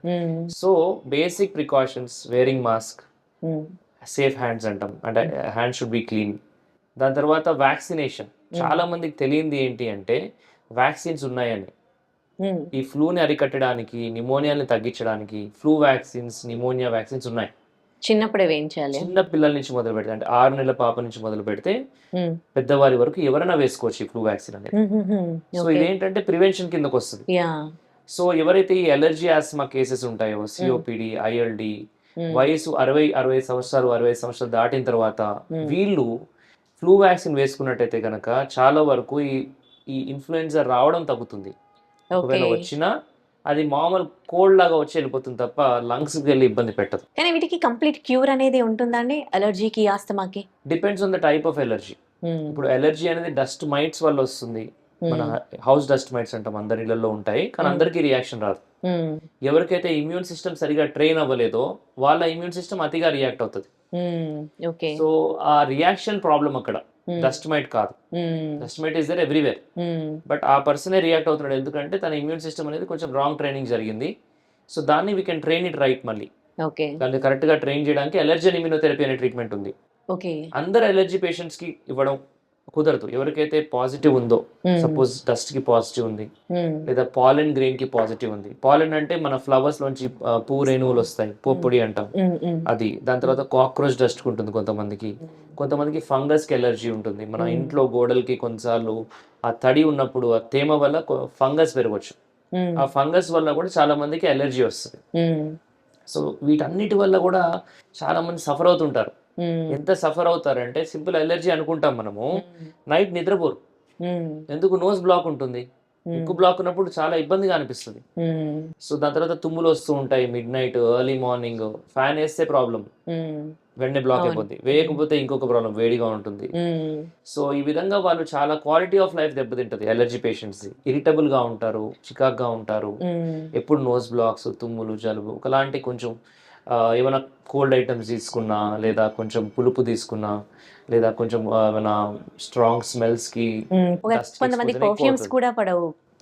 డెఫినెట్లీ చాలా సివియర్ అవుతుంది. Paint smell, any strong smells, వెంటనే వాళ్ళకి రియాక్షన్ వస్తుంది. అంటే ఆ ముక్కు అనేది ఇలా ఉండాల్సింది మళ్ళీ బ్లాక్ అయిపోతుంది. కొంతమందికి అదే ఎలర్జీ నోస్ నుంచి, థ్రోట్ నుంచి లంగ్స్ వరకు ఉండొచ్చు. సో ఎంటైర్ ఎయిర్వేస్ అనే మొత్తం కూడా అలానే కంజెషన్ అవుతుంది. So they suffer with allergy, asthma. Sleep apnoea కూడా ఉంటుంది వీళ్ళకి. స్లీప్ డిస్టర్బ్ అవుతుంది కాబట్టి ఆబ్వియస్లీ గురక ఉంటుంది బాగా, స్నోరింగ్ వల్ల స్లీప్ యాప్నియా అనే ఒక ప్రాబ్లం కూడా రావచ్చు. స్లీప్ యాప్నియా అంటే గురక పెడుతుంటారు, సౌండ్ వస్తూ ఉంటుంది, తర్వాత సడన్ గా మధ్యలో గ్యాప్ వస్తుంది, వచ్చి కొంచెం తర్వాత పెద్దగా అనే సౌండ్ తోటి మళ్ళీ కొంచెం ఉలికి పడి మళ్ళీ స్నోర్ చేస్తారు. So snoring, gap, loud snore, మళ్ళీ స్నోరింగ్, ఇది కంటిన్యూస్ ప్రాసెస్. నైట్ అంతా నడుస్తూనే ఉంటది, కానీ అది పెట్టేవాడికి తెలియదు, పక్కన వాళ్ళకి తెలుస్తుంది. నిజంగా ఇవి పెద్ద సమస్యలుగా కన్సిడర్ చేయరు కదండి చాలా మంది. అంటే చాలా నెగ్లెక్ట్ చేస్తూ ఉంటారు, ఇంకా గురక పెడతారు అని వదిలేస్తారు. మరి అట్లా నెగ్లెక్ట్ చేస్తే ఎట్లా, తర్వాత ఏమైనా ప్రాబ్లం వచ్చే ఛాన్సెస్ ఉంటాయా? బీపీ ఉంది కదా, హైపర్ టెన్షన్. బీపీ రావడానికి మూల కారణమే sleep apnoea. Most common cause of secondary hypertension. Primary hypertension అని ఒకటి ఉంటుంది, అది వదిలేస్తే ఏదో ఒక బ్యాక్గ్రౌండ్ జబ్బు వల్ల వచ్చే బీపీలో మొదటి జబ్బు స్లీప్ యాప్నియా. అంత కామన్ అన్నమాట. చాలా మందికి ఉంటుంది, బీపీ వస్తుంది వాళ్ళకి, బీపీ ట్రీట్మెంట్ తీసుకుంటారు, కానీ బీపీ ఎందుకు వచ్చింది? గురక వల్ల. అది కూడా మామూలు గురక కాదు, స్లీప్ యాప్నియా వల్ల వచ్చింది. స్లీప్ యాప్నియా గురక అంటే వేరేలా ఉంటది, ఇట్లా సౌండ్ వచ్చి, గ్యాప్ వచ్చి, పెద్ద సౌండ్ వచ్చి మళ్ళీ సౌండ్ రావడం. కొంతమందికి సౌండ్ లేకుండా కూడా స్లీప్ యాప్నియా ఉండొచ్చు. సో దాని తగ్గ సిమ్టమ్స్ ఉంటాయి పేషెంట్స్. నైట్ టైం బాగా యూరిన్కి వెళ్తూ ఉంటారు, ఫ్రీక్వెంట్ గా యూరినేషన్ అవుతుంటుంది, వాష్రూమ్కి వెళ్ళడము, కొంచెం ఆయాసం రావడము. దాని తర్వాత డే టైం లేచిన తర్వాత వాళ్ళకి అంత ఫ్రెష్గా అనిపించదు, కొంచెం మబ్బుగా ఉంటుంది, ఇంకా పడుకోవాలనిపిస్తుంది, ఎంతసేపు పడుకున్నా రెస్ట్ఫుల్ స్లీప్ ఉండదు, అండ్ హెడ్ ఏక్స్ ఉంటాయి కొంతమందికి. తర్వాత డే టైమ్ మనం యాక్టివిటీస్ చేసేటప్పుడు కొంచెం నిద్ర, డ్రైవ్ చేస్తున్నా కొంతమందికి నిద్ర వస్తుంటుంది, ఆఫీస్ లో కూర్చొని పని చేస్తున్నా నిద్ర వస్తుంది, కొంతమంది మాట్లాడుతూ కూడా నిద్రపోతారు. ఇవన్నీ ఒక పర్సన్ కి ఉండాల్సిన అవసరం లేదు. వీటన్నిటిలో ఏదో ఒకటి ఉన్నా అది ప్రాబ్లం గానే పరిగణిస్తాం. సో లెథార్జీ అంటాం, ఒకలాంటి లేజినెస్, ఫేస్ లోనే లేజీ లుక్ ఉంటుంది, దాని తర్వాత వర్క్ కూడా సరిగా యాక్టివ్ గా చేయలేరు. సో వీటిలో ఏ సిమ్టమ్ ఉన్నా గానీ మనం వీ హావ్ టు ఇవాల్యుయేట్. ఈ ఎలర్జీ ప్రాబ్లమ్స్ ఉన్న వాళ్ళు ఎలాంటి కండిషన్స్ లో మీ దగ్గరికి రావడం జరుగుతుంది? ఏ స్టేజ్ లో వస్తారు? అలర్జీ అనేది ఎంత ఇబ్బంది పెడుతుంది అంటే, చిన్న పిల్లలు ఉంటారు, చిన్న పుట్టిన పిల్లలు ఉంటారు, వాళ్ళకి ఇంట్లో తెలియక సాంబ్రాణి ఏదో పెడతారు, దానివల్ల వెంటనే ఎయిర్వేస్ అని మళ్ళీ చెప్పాను కదా, ఇలా ఉండాల్సి మళ్ళీ స్వెల్ అయిపోతాయి. గాలాడదు, చాలా ఇబ్బంది పడుతుంది ఆ పసికున్న. సో ఆ వయసు నుంచి మొదలు పెడితే ఓల్డ్ ఏజ్ వరకు అన్ని వయసుల్ని ఇబ్బంది పెట్టే ప్రాబ్లం ఎలర్జీ. ఓకే, డయాబెటీస్ అయినా చాలా వరకు పెద్దవాళ్ళకి వస్తుంటుంది. సరే, ఇప్పుడు స్ట్రెస్ వల్ల యంగ్స్టర్స్ కూడా వస్తుంది. బట్ ఈ ఎలర్జీ అనేది అన్ని వయసులను ఎఫెక్ట్ చేయగలిగే ఒక జబ్బు. సో చిన్న పిల్లల్ని చూస్తుంటాం, వాడు డే టైం ఏమో ఫుల్ హైపర్ యాక్టివ్ ఉంటాడు. తర్వాత నైట్ ఏమవుతుంది అంటే ముక్కు బ్లాక్ వల్ల నోరు తెరిచి పడుకోవడము, సడన్ గా ఉలిక్కి పడడము, దాని తర్వాత డే టైం హైపర్ గా ఉండడము, లెర్నింగ్ డిఫికల్టీస్, బిహేవియరల్ అబ్నార్మాలిటీస్, వాళ్ళని మళ్ళీ ADHDగా వాళ్ళు పరిగణిస్తారు. కానీ రూట్ కాజ్ ఏంటి, అసలు ఎందుకు వచ్చింది ఇదంతా? So this could be because of poor sleep, because of nose blocks. దానికి కారణం ఎలర్జీ అయ్యవచ్చు. సరే, ఎలర్జీ వల్ల కొంతమందికి అడినాయిడ్స్ టాన్సిల్స్ పెరుగుతాయి, లేకుండా కూడా పెరగవచ్చు. సో ఈ ప్రాబ్లమ్స్ లో ఏది ఉన్నా సరే ఆ బాబుకి ఇబ్బంది ఉంటుంది. దీనివల్ల స్కూల్ మిస్ అవుతుంది, స్కూల్లో పడుకుంటాడు. ఓకే, ఇవన్నీ ఏంటంటే టీచర్స్ అనుకుంటారు వీడు అసలు సరిగా వినడు, పడుకుంటాడు, లేదా అల్లరి చేస్తాడు. But there is a medical reason behind it. అది టీచర్స్ ఐడెంటిఫై చేయగలుగుతారు. ఒక కిడ్ అబ్నార్మల్ గా బిహేవ్ చేస్తున్నాడు, ఒక కిడ్ అబ్నార్మల్ గా పడుకుంటున్నాడు, గురక కూడా తీస్తున్నాడు అంటే వెంటనే పేరెంట్స్ చెప్పి ఇంటిమేట్ చేయించాలి, డాక్టర్ ని సంప్రదించమని చెప్పాలి. ఎందుకంటే this could be sleep apnoea, this could be because of adenoid tonsils and allergy. అది వాళ్ళు కావాలని చేసేది కాదు కదా చిన్నపిల్లలు. అండ్ నైట్ ఇంట్లో కూడా వీళ్ళు చూస్తుంటారు పేరెంట్స్ హైపర్ యాక్టివిటీ. ఇంకా నైట్ పడుకున్నప్పుడు పేరెంట్స్ చూస్తారు కదా. సో ఇన్ని ఇబ్బందులు పడుతున్నప్పుడు పేరెంట్స్ షుడ్ బి అలర్ట్ అయ్యి ఓకే ఇది ఒక ప్రాబ్లము అని చెప్పేసి ఐడెంటిఫై చేసి ట్రీట్మెంట్ చేయించాలి. లేకపోతే దీనివల్ల ఏమవుతుందంటే ఈ అన్ట్రీటెడ్ ఎలర్జీ, దానివల్ల వచ్చిన టర్బినేట్ హైపోట్రోఫీ అంటాం, అంటే ముక్కులో కండలు పెరగడము, దాని తర్వాత దానివల్ల అడినాయిడ్స్ టాన్సిల్స్ ఇక్కడ ఉంటుంది ఎగ్జాక్ట్లీ మనకి ఈ ఏరియాలో. సో గాలి వెళ్ళడానికి ఇబ్బంది అవుతుంది, నోరు తెరిచి పడుకుంటారు అన్నమాట. సో ఇలా పడుకోవడం వల్ల, నోరు క్రానిక్ గా తెరిచే ఉంచడం వల్ల ఫేస్ షేపే మారిపోతుంది. ఓకే, ఫేస్ అనేది మనకి 12 years లో 100% డెవలప్ అయిపోతుంది అందరి ఫేస్. సో ఆ 12 years వచ్చే లోపల వాళ్ళు సరిగ్గా ట్రీట్మెంట్ తీసుకున్నట్టయితే కనుక ఆ ఫేస్ కంప్లీట్ గా ఇట్లా కొంచెం పొడుగ్గా ఫామ్ అవడము, పళ్ళు ఎత్తవుతాయి, పళ్ళు బాగా బయటకు వస్తాయి, లిప్స్ పెదాలు ఉబ్బుతాయి, లావుగా ఉంటాయి. సో అడినాయిడ్ ఫేసెస్ అంటాం వాటిని, ఇట్లా అని ఉంటారు ఇప్పుడు. అది నేచురల్ పొజిషన్ వాళ్ళది. That's because of chronic mouth breathing. మరి ఇంత చిన్న పిల్లలకి ఇలాంటి ప్రాబ్లమ్స్ వచ్చినప్పుడు ఇక్కడ ట్రీట్మెంట్, ఎలాంటి ట్రీట్మెంట్ అందిస్తారు? ఎలర్జీని ట్రీట్ చేస్తాం, దాని రూట్ కాజ్ ఏంటి అని ఐడెంటిఫై చేస్తాం. ఎలర్జీ ఉంది, దేని వల్ల వస్తుంది, అయితే అడినాయిడ్స్ టాన్సిల్స్ ఉన్నాయి, మెడిసిన్స్ కి రెస్పాండ్ అవుతున్నాయా అవ్వట్లేదా, ఒక ట్రయల్ ఇవ్వాలి మెడిసిన్స్ ఫస్ట్. అవ్వట్లేదంటే దాన్ని ఏ విధంగా హ్యాండిల్ చేసుకోవాలి చూడాలి. అంటే సర్జికల్ ఆప్షన్స్ కూడా ఉంటాయి, అంటే ఆ అడినాయిడ్ టాన్సిల్ ని కూడా సర్జికల్ గా తీసేయడం. ఒకవేళ మెడిసిన్ సరిగా వర్క్ అవ్వట్లేదు, 3 months ఇచ్చాము, 6 months ఇచ్చాము, రెస్పాన్స్ రావట్లేదు, we can't just let the disease be, అది అలానే వదిలేయలేం. సో అది ఖచ్చితంగా మనం తీసేయాలి. సో సర్జరీ అనేది యూజువల్లీ ENT వాళ్ళు చేస్తారు. సో అది మా ENT కొలీగ్స్ ఉంటారు. సో అదేంటంటే మనకి బ్లడ్ లెస్ సర్జరీస్ ఉంటాయి ఇప్పుడు. అంటే ఈ కట్ చేసి ఇక్కడ బయట ఇక్కడ స్కార్ పడుతుంది అనుకుంటారు చాలా మంది, బయట నుంచి చేసేది కాదు, లోపల నుంచి చేస్తారు. అది కోఎబులేషన్ అంటారు. సో ENT కొలీగ్స్ చేస్తారు అది. సో అదేంటంటే స్మాల్ బిట్స్ అండ్ పీసెస్ లాగా తీసేస్తారు అనమాట. సో బ్లడ్ లాస్ కూడా ఎక్కువ ఉండదు. సో అంత భయపడాల్సిన అవసరం లేదు.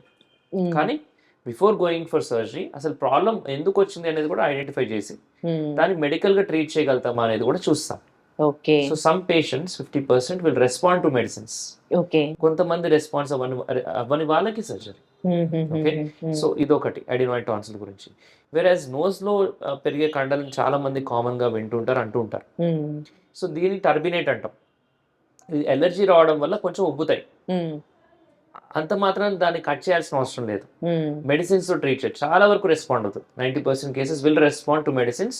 కొంతమందికి టైం పట్టొచ్చు, but it will respond. Cold వచ్చినప్పుడు కూడా లోపల మనకి కనిపిస్తూ ఉంటాయి కదా, అవి అందరికీ ఉంటాయండి. టర్బినేట్స్ అనేవి దే హ్యావ్ ఏ ఫంక్షన్. వాటి ఫంక్షన్ ఏంటి అంటే ఎయిర్ ని ప్యూరిఫై చేయడము, ఎయిర్ ని హ్యూమిడిఫై చేయడము, ఎయిర్ ని కొంచెం హీట్ చేయడము, ఎయిర్ ని ఫిల్టర్ చేయడము. ఓకే, ఇవన్నీ దాని ఫంక్షన్స్. సో అవన్నీ తీయడం వల్ల ఇవన్నీ కూడా మిస్ అయ్యి డ్రై ఎయిర్ వెళ్తుంది లోపలికి లంగ్స్ కి. వాళ్ళకి ఎవరికైతే సర్జరీస్ బాగా అయి ఉంటాయో, కొంతమంది 3-4 times కూడా చేయించుకుంటారు, ఆ కండనంతా కూడా కట్ చేయించుకుంటారు. సో దానివల్ల ఏమవుతుందంటే వాడు ఎంటీ నోస్ అంటాం, అంటే వాళ్ళకి గాలి వెళ్తున్న ఫీలింగ్ రాదు. సో దానివల్ల వాళ్ళకి ఎప్పుడు కూడా కొంచెం ఆయాసం లాగా అనిపిస్తుంది అండ్ డ్రై ఎయిర్ వెళ్తుంది లోపలికి, లంగ్స్ ఫిల్టర్ అవ్వదు. సో దానివల్ల అలర్జీస్ తర్వాత ఆస్మాస్ వస్తాయి. చాలా మందికి నోస్ సర్జరీ అయిన తర్వాత లంగ్స్ లో ప్రాబ్లమ్ స్టార్ట్ అవుతుంది, బ్రాంకైటిస్ కానీ ఆస్మా కానీ. సో రూట్ కాజ్ ని ఐడెంటిఫై చేయకుండా మనం లీవ్స్ ని కట్ చేయడం వల్ల ఎటువంటి ఉపయోగం లేదు. అలర్జీ తర్వాత ఎక్కువగా ఆస్తమాతో కూడా ఇబ్బంది పడుతుంది. ఆస్తమా అనేది చాలా కామన్ ప్రాబ్లం. ఇప్పుడు పెరిగే పొల్యూషన్ తోటి మనము యూజ్ చేసే పర్ఫ్యూమ్స్ అవ్వచ్చు, ఇంట్లో డిఫరెంట్ స్మెల్స్ ఉంటున్నాయి, lot of indoor pollution, lot of outdoor pollution, stress, lot of obesity, బాగా ఊబకాయం, చాలా మంది వెయిట్ కూడా బాగా పెరుగుతున్నారు. So all these are independently related to asthma. అంటే ఒబెసిటీ ఉన్నప్పుడు కొంతమందికి ఆస్మా వచ్చే అవకాశం ఎక్కువ ఉంటుంది. తర్వాత స్లీప్ యాప్నియా అని చెప్పాను ఇందాక, గురకకు సంబంధించిన అది ఉన్న వాళ్ళకు కూడా ఆస్మా వచ్చే అవకాశాలు ఎక్కువ. ఒకవేళ ఆస్మా వాళ్ళకు ఉన్న బ్యాక్గ్రౌండ్ లో అది సరిగా కంట్రోల్ కూడా అవ్వదు. సో ఇలాగ మల్టిపుల్ రీజన్స్ ఉన్నాయన్నమాట ఇప్పుడు ఆస్మా పెరగడానికి. అలర్జీస్ వల్ల వస్తాయి ఆస్మా. కొంతమందికి అలర్జీ లేకుండా కూడా ఆస్మా ఉండొచ్చు, అంటే ఒక్క తుమ్ము ఉండదు వాళ్ళకి, జలుబు అనేదే రాదు, కానీ ఊరికి ఆయాసం, వీజింగ్ అంటే పిల్లి కూతులు అంటాం, అండ్ దగ్గు ఉంటుంది. ఇంకొంతమందికి దగ్గు మాత్రమే ఉంటుంది. చాలా మంది ఆస్మా అనగానే ఆయాసం ఉండాలనుకుంటారు, కానీ కేవలం దగ్గు ఉండే ఆస్మా ఉంటుంది, కాఫ్ వేరియంట్ ఆస్మా అంటాం. అంటే ఓన్లీ దగ్గు మాత్రమే ఉంటుంది వాళ్ళకి. ఓకే, సో చాలా మంది ఏం చేస్తారు, దగ్గు వస్తుందని యాంటీబయాటిక్ వాడతారు. వాళ్ళు ఎవ్రీ మంత్ 2-3 టైమ్స్ వాడుతూ ఉంటారు. దానివల్ల యాంటీబయాటిక్ రెసిస్టెన్స్ పెరుగుతుంది, కరెక్ట్ గా అవసరమైన టైంలో పనిచేయదు యాంటీబయాటిక్ తర్వాత. సో చాలా మంది ఈ లంగ్ ప్రాబ్లమ్స్ కి ఎస్పెషల్లీ అన్నెసరిగా యాంటీబయాటిక్స్ యూజ్ చేస్తూ ఉంటారు తెలియక. రైట్ డోస్ వాడరు, రైట్ కోర్స్ వాడరు, రైట్ నెంబర్ ఆఫ్ టాబ్లెట్స్ కూడా యూజ్ చేయరు. సో దీనివల్ల ఫైనల్ గా నష్టపోయేది వాళ్ళు అండ్ సొసైటీ. బికాస్ ఇండియాలో ఉన్నన్ని డ్రగ్ రెసిస్టెంట్ ఆర్గానిజమ్స్ ఏ కంట్రీలో లేవు వరల్డ్ లో.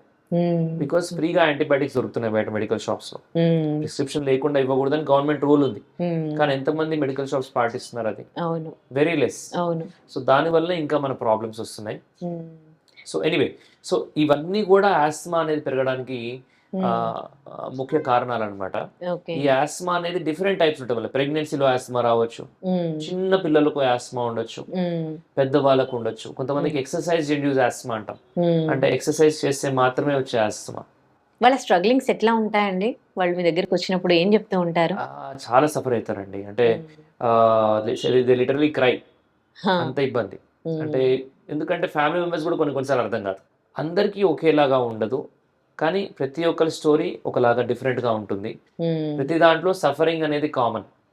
నైట్ నిద్ర పట్టకపోవచ్చు, నడవాలంటే ఆయాసం రావచ్చు, కొంతమందికి మెట్లు ఎక్కాలంటే ఆయాసం రావచ్చు, ఇంకొంతమందికి ఈ పర్ఫ్యూమ్ వాసన చూస్తే పడదు అసలు. పర్ఫ్యూమ్ పీల్చారా, అది వాళ్ళు వాడరు, first of all they are totally away from it. But వేరే వాళ్ళు ఎవరు వాడినా దే కెనాట్ టేక్ ఇట్. వెంటనే అక్కడి నుంచి లేచి వెళ్ళిపోవడం, అంటే సఫకేషన్ అయిపోతుంది లోపల, ఒకలాంటి వాళ్ళ గాలి ఆడదు లోపల, సఫకేటింగ్. అంటే ఇట్లా ట్యూబ్స్ వెంటనే క్లోజ్ అయిపోతాయి. తర్వాత ఈ అగరబత్తీస్ ఫ్యామిలీ మెంబర్స్ ఏమో పెడుతుంటారు, వీళ్ళకి పడదు, దే ఆర్ సఫరింగ్. బట్ పూజ అయిపోతే ఎట్లా అని వాళ్ళు ఫైట్ చేస్తారు. సో దానివల్ల ఫైనల్ గా ఏమవుతుందంటే నైట్ నిద్ర కూడా పట్టదు, నడుద్దాం అంటే నడిస్తే కూడా ఆయాసమే. సో పడుకోలేరు, నడవలేరు, దాని తర్వాత షేర్ చేసుకుందాం అంటే అర్థం కాదు ఎవరికి. సో సైకోసోమాటిక్ డిసీజ్ అంటే మనకి ఆస్మా, అంటే సైకో అంటే బ్రెయిన్ ఎఫెక్ట్ చేస్తుంది, ద వే యూ థింక్. అంటే ఈ పర్టికులర్ డిసీజ్ ఏంటంటే బయటికి వెళ్ళాలంటే ఒక 10 ఆలోచిస్తారు. ఇప్పుడు దుమ్ము ఉంటుందేమో, మాస్క్ వేసుకోవాలేమో, లేకపోతే అక్కడికి వెళ్తే మళ్ళీ కూల్ డ్రింక్ తాగకూడదు, లేదా మనం డస్ట్ కి ఎక్స్పోజ్ అవ్వకూడదు, అంటే 100 things will be running in their mind. So ఒక పీస్ఫుల్ గా ఉండడం అనేది కష్టంగా అనిపిస్తుంది వాళ్ళకి.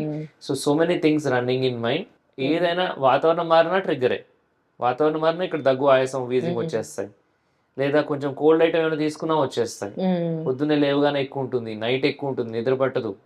ఇవన్నీ అవాయిడ్ చేయాలని అనుకుంటారు కానీ వాళ్ళకి ప్రాబ్లం ఉందని తెలియదు కదా, అవేర్నెస్ అనేదే లేదు కదా అసలు. We believe in social education, public education, because ఇవన్నీ సిమ్టమ్స్ అని చాలా మంది తెలియదు.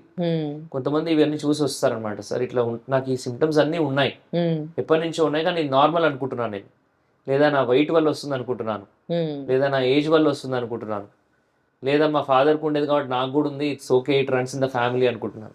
They are right, asthma, allergy ఇవన్నీ జెనెటిక్ ఉంటాయి, కానీ డజంట్ మీన్ అలానే బతకాలని లేదు, దాని ట్రీట్మెంట్ తీసుకుని కూడా హ్యాపీగా ఉండొచ్చు. సో ఈ అలర్జీ కానీ ఆస్మా కానీ ట్రీట్మెంట్ ఉంది ఇప్పుడు. అంటే ఇలా ఉండే ట్యూబ్స్ని ఇలా చేయగలిగే ట్రీట్మెంట్ అనేది అవైలబుల్గా ఉంది. సో ఏ పేషెంట్కి ఏ టైంలో ఎంత డోస్ ఇస్తే ఎలా రిజల్ట్ వస్తుంది అనేది మనం కరెక్ట్గా చూసుకొని ఇవ్వాలి. Okay. So that is what we do at శ్వాస హాస్పిటల్. ఓకే. సో అలర్జీస్ కానీ ఆస్తమా కానీ సిఓపిడి కానీ కానీ ఐఎల్డి కానీ దాని తర్వాత బ్రాంకియెక్టసిస్ అంటాము. ఇలా 100 డిఫరెంట్ లంగ్ డిసీజ్ ఉన్నాయి. ఓకే. సో అవి కాకుండా మన స్లీప్ యాప్నియా, గురక పెట్టడము, నిద్ర పట్టకపోవడము, ఎడినాయిడ్స్, టాన్సిల్స్ అని పిల్లలకు వస్తూ ఉంటాయి. సో వాటికి మెడికేషన్స్ చిన్న పిల్లల నుంచి మొదలు పెడితే పెద్దవారి వరకు అందరికీ కూడా we treat for this allergy, pulmonology and sleep disorders. ఈ 3 కూడా ఇక్కడే ఉంటాయి. ఈ నోజ్ ఏరియాలో ఏమో ఎలర్జీ, ఇక్కడ ఈ నాలుక వెనుకకు పడితేనేమో గురక, స్లీప్ యాప్నియా. ఈ లంగ్స్ లో వచ్చేదేమే మన allergy, asthma, COPD, ILD, pneumonia, cancers, different types of diseases. So వీటన్నిటికి కూడా ప్రాపర్ గా ఐడెంటిఫై చేసి ట్రీట్ చేస్తే మంచి రిజల్ట్స్ వస్తాయి. సో స్లీప్ యాప్నియాకి ఇక్కడ ఎట్లాంటి ట్రీట్మెంట్ ఉంది? Sleep apnoea first of all అది ఏ స్టేజ్ లో ఉందో ఐడెంటిఫై చేయాలంటే స్లీప్ స్టడీ చేస్తాం పేషెంట్స్ కి. అంటే ఎట్లా చేస్తారు స్లీప్ స్టడీ?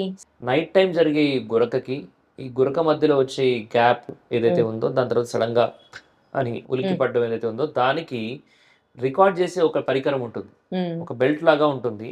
ఇక్కడ చెస్ట్ కింద ఇక్కడ కనెక్ట్ చేసి కొన్ని వైర్స్ లాగా పెట్టేసి పడుకోవాలి పేషెంట్. సో హాస్పిటల్ అడ్మిట్ అవ్వాలా? కొంతమంది అంటే ఎవరికైతే కాంప్లెక్స్ స్లీప్ యాప్నియాస్ అని సస్పెక్ట్ చేస్తామో వాళ్ళకి హాస్పిటల్లో చేస్తాం, మిగతా వాళ్ళకి ఇంట్లో కూడా చేయొచ్చు. ఓకే. ఈ స్లీప్ స్టడీ అనేది డిఫరెంట్ లెవెల్స్ ఉంటాయి. So we should choose the best level of sleep study. దాని తగ్గట్టుగా ఆ పేషెంట్ యొక్క ప్రాబ్లం బట్టి మనం వి అడ్వైజ్ టెస్ట్.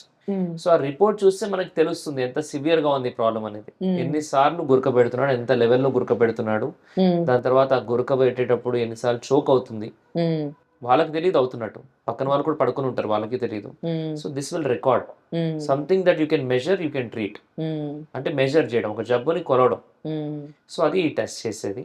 సో దీంట్లో ఆక్సిజన్ లెవెల్స్ ఎంత డ్రాప్ అయినాయి, పల్స్ రేట్ ఎట్లా చేంజ్ అయింది, బీపీస్ ఎట్లా ఉన్నాయి నైట్ టైం పడుకున్నప్పుడు, multiple parameters will be recorded.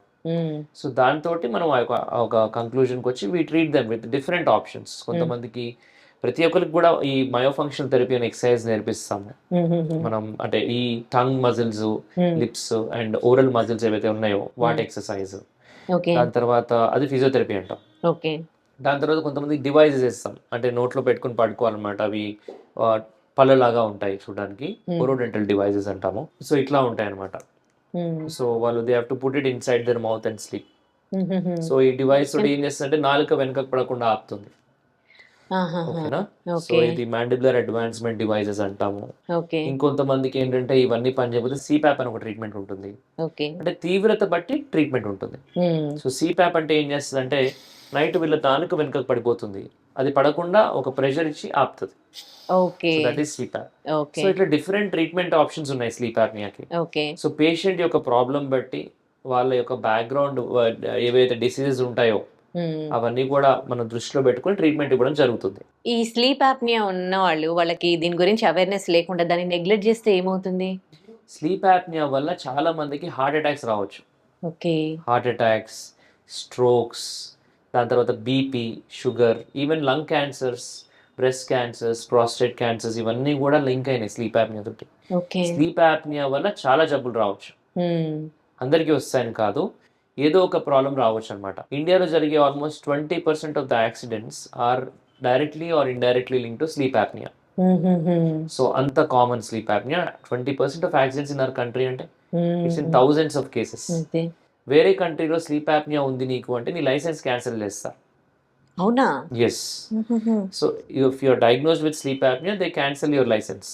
మన కంట్రీలో ఇంకా అది లేదు, రావాలి. దాని తర్వాత కొంత చిన్న పిల్లల్లో స్లీప్ యాప్నియా అంటే వాళ్ళకి బెడ్ వెట్టింగ్ ప్రాబ్లం ఉంటుంది, పళ్ళు కొరుకుతూ ఉంటారు. పెద్దవాళ్ళలో ఉంటే ఊరికే వాష్రూమ్కి వెళ్ళి వస్తూ ఉంటారు. ఎస్పెషల్లీ ఇది ఎవరికి అంటే బాగా ఒబీస్ గా ఉంటారు కొంతమంది, మేల్స్ ఫీమేల్స్ ఎవరైనా సరే, వాళ్ళకి చాలా ఇబ్బంది. ఫస్ట్ ఆఫ్ ఆల్ వాళ్ళకి తోడుగా ఆస్తమానో సిఓపిడినో ఉంటుంది. అంత ఆయాసంలో నడుచుకుంటే వాష్రూమ్ దగ్గరికి వెళ్ళాలి, అక్కడికి వెళ్ళి మళ్ళీ అయిన తర్వాత మళ్ళీ ఇక్కడ రావాలి, మళ్ళీ మెషిన్ పెట్టుకోవాలి. సో ఇవన్నీ కొంచెం చాలా ఇబ్బంది అనమాట వీళ్ళు. అసలు ఈ స్లీప్ యాప్నియాకి సంబంధించి ఎలాంటి అవేర్నెస్ రావాల్సిన అవసరం ఉంది మన కంట్రీలో? గురక అనేది జస్ట్ ఒకసారి కామెడీ చేసుకుని వదిలేయడం కాకుండా ప్రతిరోజు వస్తుంది, చాలా ఎక్కువగా వస్తుంది, మధ్యలో గ్యాప్స్ తో వస్తుంది అంటే ఒకసారి డాక్టర్ని సంప్రదించాలి. స్లీప్ స్పెషలిస్ట్ సంప్రదిస్తే అసలు ఈ ప్రాబ్లం ఏంటి అని ఐడెంటిఫై చేసి దానికి ట్రీట్మెంట్ ఇవ్వడం జరుగుతుంది. సో నిద్ర అనేది సరిగా లేనప్పుడు, ఎందుకంటే మనం 90 సంవత్సరాలు బతికితే దాంట్లో 30 years పడుకున్నట్టే ఆల్మోస్ట్. బికాస్ 8 hours పడుకుంటాం. ఆల్మోస్ట్ 8 hours పడుకోకపోవడం కూడా ఒక పెద్ద ప్రాబ్లం. ఇప్పుడు అవును 6 hours అనుకుంటారు చాలా మంది. That's not enough. Minimum 7 hours, 7 to 8 hours sleep. అంటే బాగా పడుకుంటేనే కదా రికవరీ బాగుండేది, బాడీ కానీ బ్రెయిన్ కానీ. సో క్రానిక్ స్లీప్ ఇన్సఫిషియన్సీ ఉంది ఎంతో మందికి, యూత్ కి కానీ ఈవెన్ పెద్దవాళ్ళకి కూడా. ఇప్పుడు ఫోన్ తోటి హార్డ్లీ దే ఆర్ స్లీపింగ్. 12 పడుకోవడం, 5కి లేవడం, ఆర్ 1కి పడుకొని 6కి లేవడం. సో 4 to 5 hours, కొంతమందికి ఓన్లీ 6 hours అట్లా. So that it self is a disease అంటున్నా. అదే లాంగ్ టర్మ్ లో it will translate to many problems. So studies ఉన్నాయి దీని మీద. అంటే 6 hours పడుకుంటే ఫ్యూచర్ వచ్చే జబ్బులు ఎంత ఛాన్స్ ఉంది అని చూసారు. 7 hours is ideal, 8 is very good. But 5, 6, 5, 4 ఎంత తక్కువ పడుకుంటే అంత ప్రాబ్లమ్స్ అనమాట. కొంతమందికి న్యాచురల్ గానే they need less sleep, but they are very active during the day, they don't snore, that they are okay, వాళ్ళు ఓకే. కానీ మాక్సిమం పాపులేషన్ గురించి మాట్లాడుతున్నాను. గురక అనేది పెద్ద ప్రాబ్లము. అది బాగా సౌండ్ వచ్చి మధ్యలో గ్యాప్ వచ్చి ఎక్కువ వస్తుందంటే ఇంకా పెద్ద ప్రాబ్లము. దాంతో పాటు డే టైం ఇంకా నిద్ర రావడము అవన్నీ అవుతున్నాయంటే ఇంకా చాలా పెద్ద ప్రాబ్లం.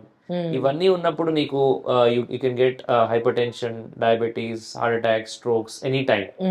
చాలా మంది నిద్రలో పోయారు అట్లా అనుకుంటారు, ఒబీస్ గా ఉంటారు, చాలా లావుగా ఉండి. సో వాళ్ళకి బ్యాక్గ్రౌండ్ స్లీప్ యాప్నియా ఉంటుంది. స్లీప్ యాప్నియా ఉన్నప్పుడు మనం నైట్ పడుకున్నప్పుడు మన ఆక్సిజన్ లెవెల్స్ యూజువలీ 90 పైన మెయింటైన్ అవుతాయి అందరికీ కూడా, 95 పైన. ఇది ఉన్న వాళ్ళకి తగ్గుతాయి 80s, 70s, 60s. 30% ఆక్సిజన్ వచ్చినాయి కూడా అంటే ఇవన్నీ కూడా విత్ ఎవిడెన్స్ రికార్డ్ అయినాయి స్లీప్ స్టడీస్ లో. 30% ఆక్సిజన్ కూడా ఉంటుంది కొన్ని అవర్స్ వాళ్ళ బాడీలో. అంత తక్కువ ఆక్సిజన్ ఉన్నప్పుడు మన బాడీలో స్ట్రెస్ హార్మోన్స్ బాగా పెరుగుతాయి, ఇన్ఫ్లమేషన్ అంటాం. అవన్నీ పెరగడం వల్లనే జబ్బులు వస్తాయి, హార్ట్ అటాక్స్ కానీ అవన్నీ కూడా. సో గురక జబ్బు ఉంది అంటే లాంగ్ టర్మ్ లో దాన్ని ట్రీట్ చేయకపోతే ఇవన్నీ ప్రాబ్లమ్స్ అన్నమాట. ఇంకొంతమందికి ఏంటి అంటే బీపీ టాబ్లెట్స్ వాడుతుంటారు, 1, 2, 3 టాబ్లెట్లు వేసుకుంటారు, అయినా బీపీ కంట్రోల్ కాదు. బ్యాక్గ్రౌండ్ లో స్లీప్ యాప్నియా ఉంటుంది వీళ్ళకి. ఓకే. సో బీపీ టాబ్లెట్స్ ఒక్కటి వాడే సొల్యూషన్ కాదు. అన్కంట్రోల్డ్ హైపర్ టెన్షన్ ఉంది, గురక వస్తుంది అంటే ఆ గురకని ట్రీట్ చేయాలి ఫస్ట్. లేకపోతే మీరు ఎన్ని టాబ్లెట్లు వాడినా ఆ హైపర్ టెన్షన్, ఆ బీపీ అనేది తగ్గదు, అలానే పెరిగిపోతూనే ఉంటుంది. సో సడన్ గా స్ట్రోక్స్ రావడం ఇవన్నీ కూడా స్లీప్ యాప్నియా యొక్క dangers. So definitely sleep apnoea ఉన్న వాళ్ళు సంప్రదించి దాంట్లో తగ్గ ట్రీట్మెంట్ తీసుకున్నట్టయితే కనుక చాలా క్వాలిటీ ఆఫ్ లైఫ్ చాలా పెరుగుతుంది. ఇకపోతే సిఓపిడి ఇదంటే ఏంటి? COPD is the second most common cause of death in India. అంటే సిఓపిడి వల్ల చనిపోయిన వాళ్ళు నెంబర్ 2 పొజిషన్లో. Number 1 heart disease. Heart disease వల్ల చాలా మంది చనిపోతారు మన కంట్రీలో. సెకండ్ స్థానం సిఓపిడిది, కానీ అదేంటో చాలా మందికి తెలియదు. సిఓపిడి అంటే chronic obstructive pulmonary disease.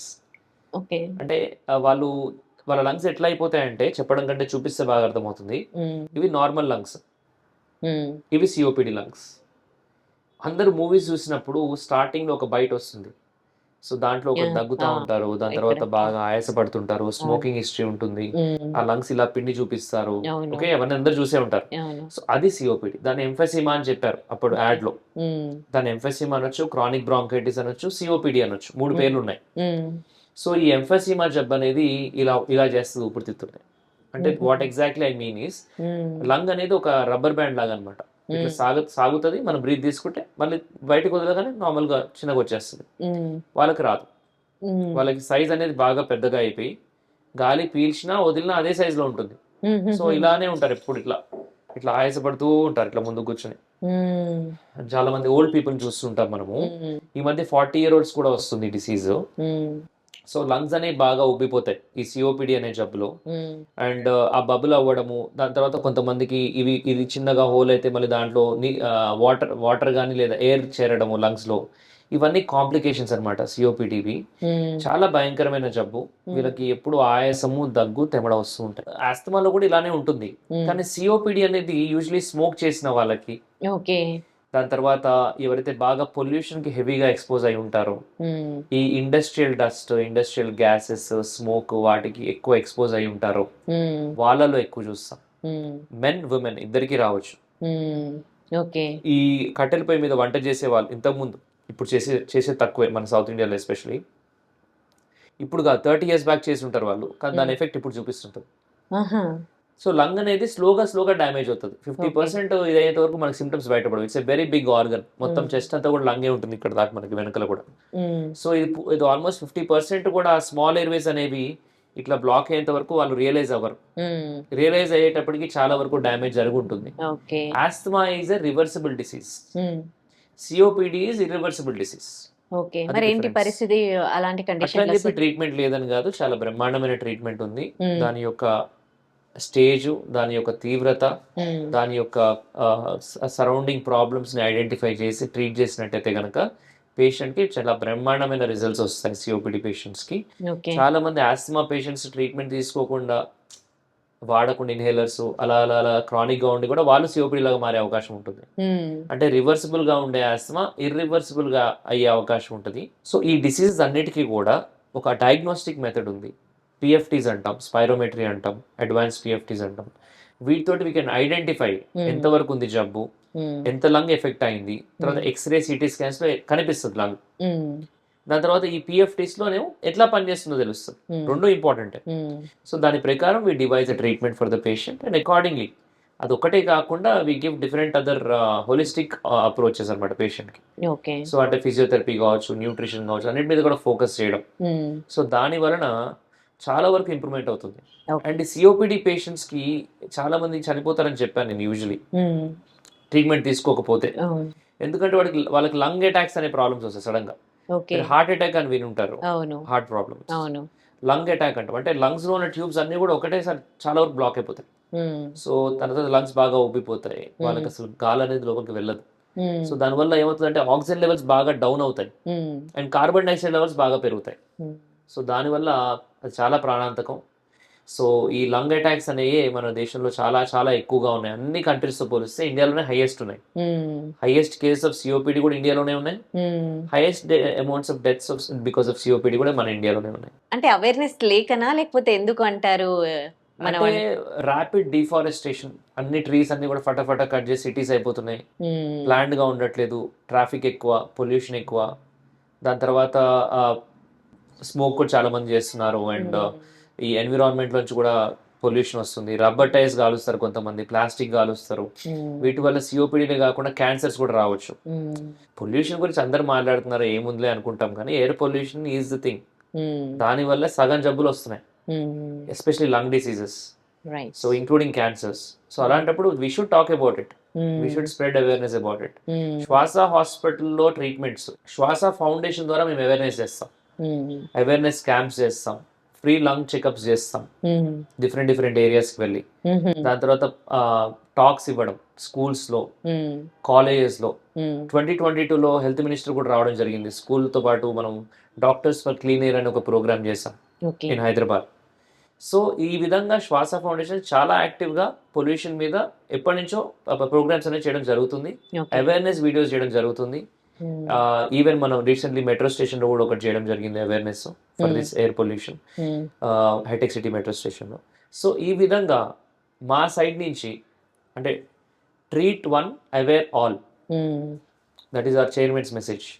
So treatment అనేది ఇవ్వండి, బట్ అవేర్నెస్ అందరికీ ఇవ్వండి. ట్రీట్మెంట్ అవసరమైన వాళ్ళకి ఇస్తాం, కానీ అవేర్నెస్ అందరికీ ఇవ్వాలి. సో ఇంకో ప్రాబ్లం ఎక్కువగా కామన్ గా వింటుంది, లంగ్స్ గట్టిగా అవుతున్నాయి అని, ఐఎల్డి అని. అసలు ఈ ఐఎల్డి అంటే ఏంటండి? ఐఎల్డి అంటే ఇంటర్స్టిషియల్ లంగ్ డిసీజ్ అంటాం. అది ఈ పింక్ ఏరియా ఏదైతే ఉందో, రెడ్డిష్ పింక్, ఈ ఏరియా ఎఫెక్ట్ అవుతుంది లంగ్స్ లో. ఓకే. ఆస్మా సిఓపిడిలో వైట్ కలర్ ట్యూబ్స్ ఎఫెక్ట్ అవుతాయి. వెరస్ ఈ ఐఎల్డీస్ లో మన బ్రీతింగ్ ఏరియా అన్నమాట. లోపలికి వెళ్ళిన తర్వాత మనం పీల్చే గాలి కాస్త రక్తంలో కలవాలి కదా, అలా కలవాలి అంటే ఆ లంగ్స్ అనేవి బాగా థిన్గా ఉంటేనే బాగా కలుస్తాయి. అదేమవుతుంది, గట్టిగా అవుతున్నాయి, థిక్ అవుతుంది, అంటే హార్డ్ అవుతుంది. అంటే బ్రెడ్ లాగా మెత్తగా ఉండాల్సింది బ్రెడ్ ని కాలిస్తే రస్క్ లాగా గట్టిగా అవుతుంది lung. So that is ILD. So ఈ ఐఎల్డి అనేది రావడానికి 200 కారణాలు ఉన్నాయి, చాలా ఉన్నాయి. సో పిజియన్ ఎక్స్పోజర్ చాలా కామన్ మన హైదరాబాద్ లో కానీ, లేదా ముంబై, బెంగళూరు, పూణే.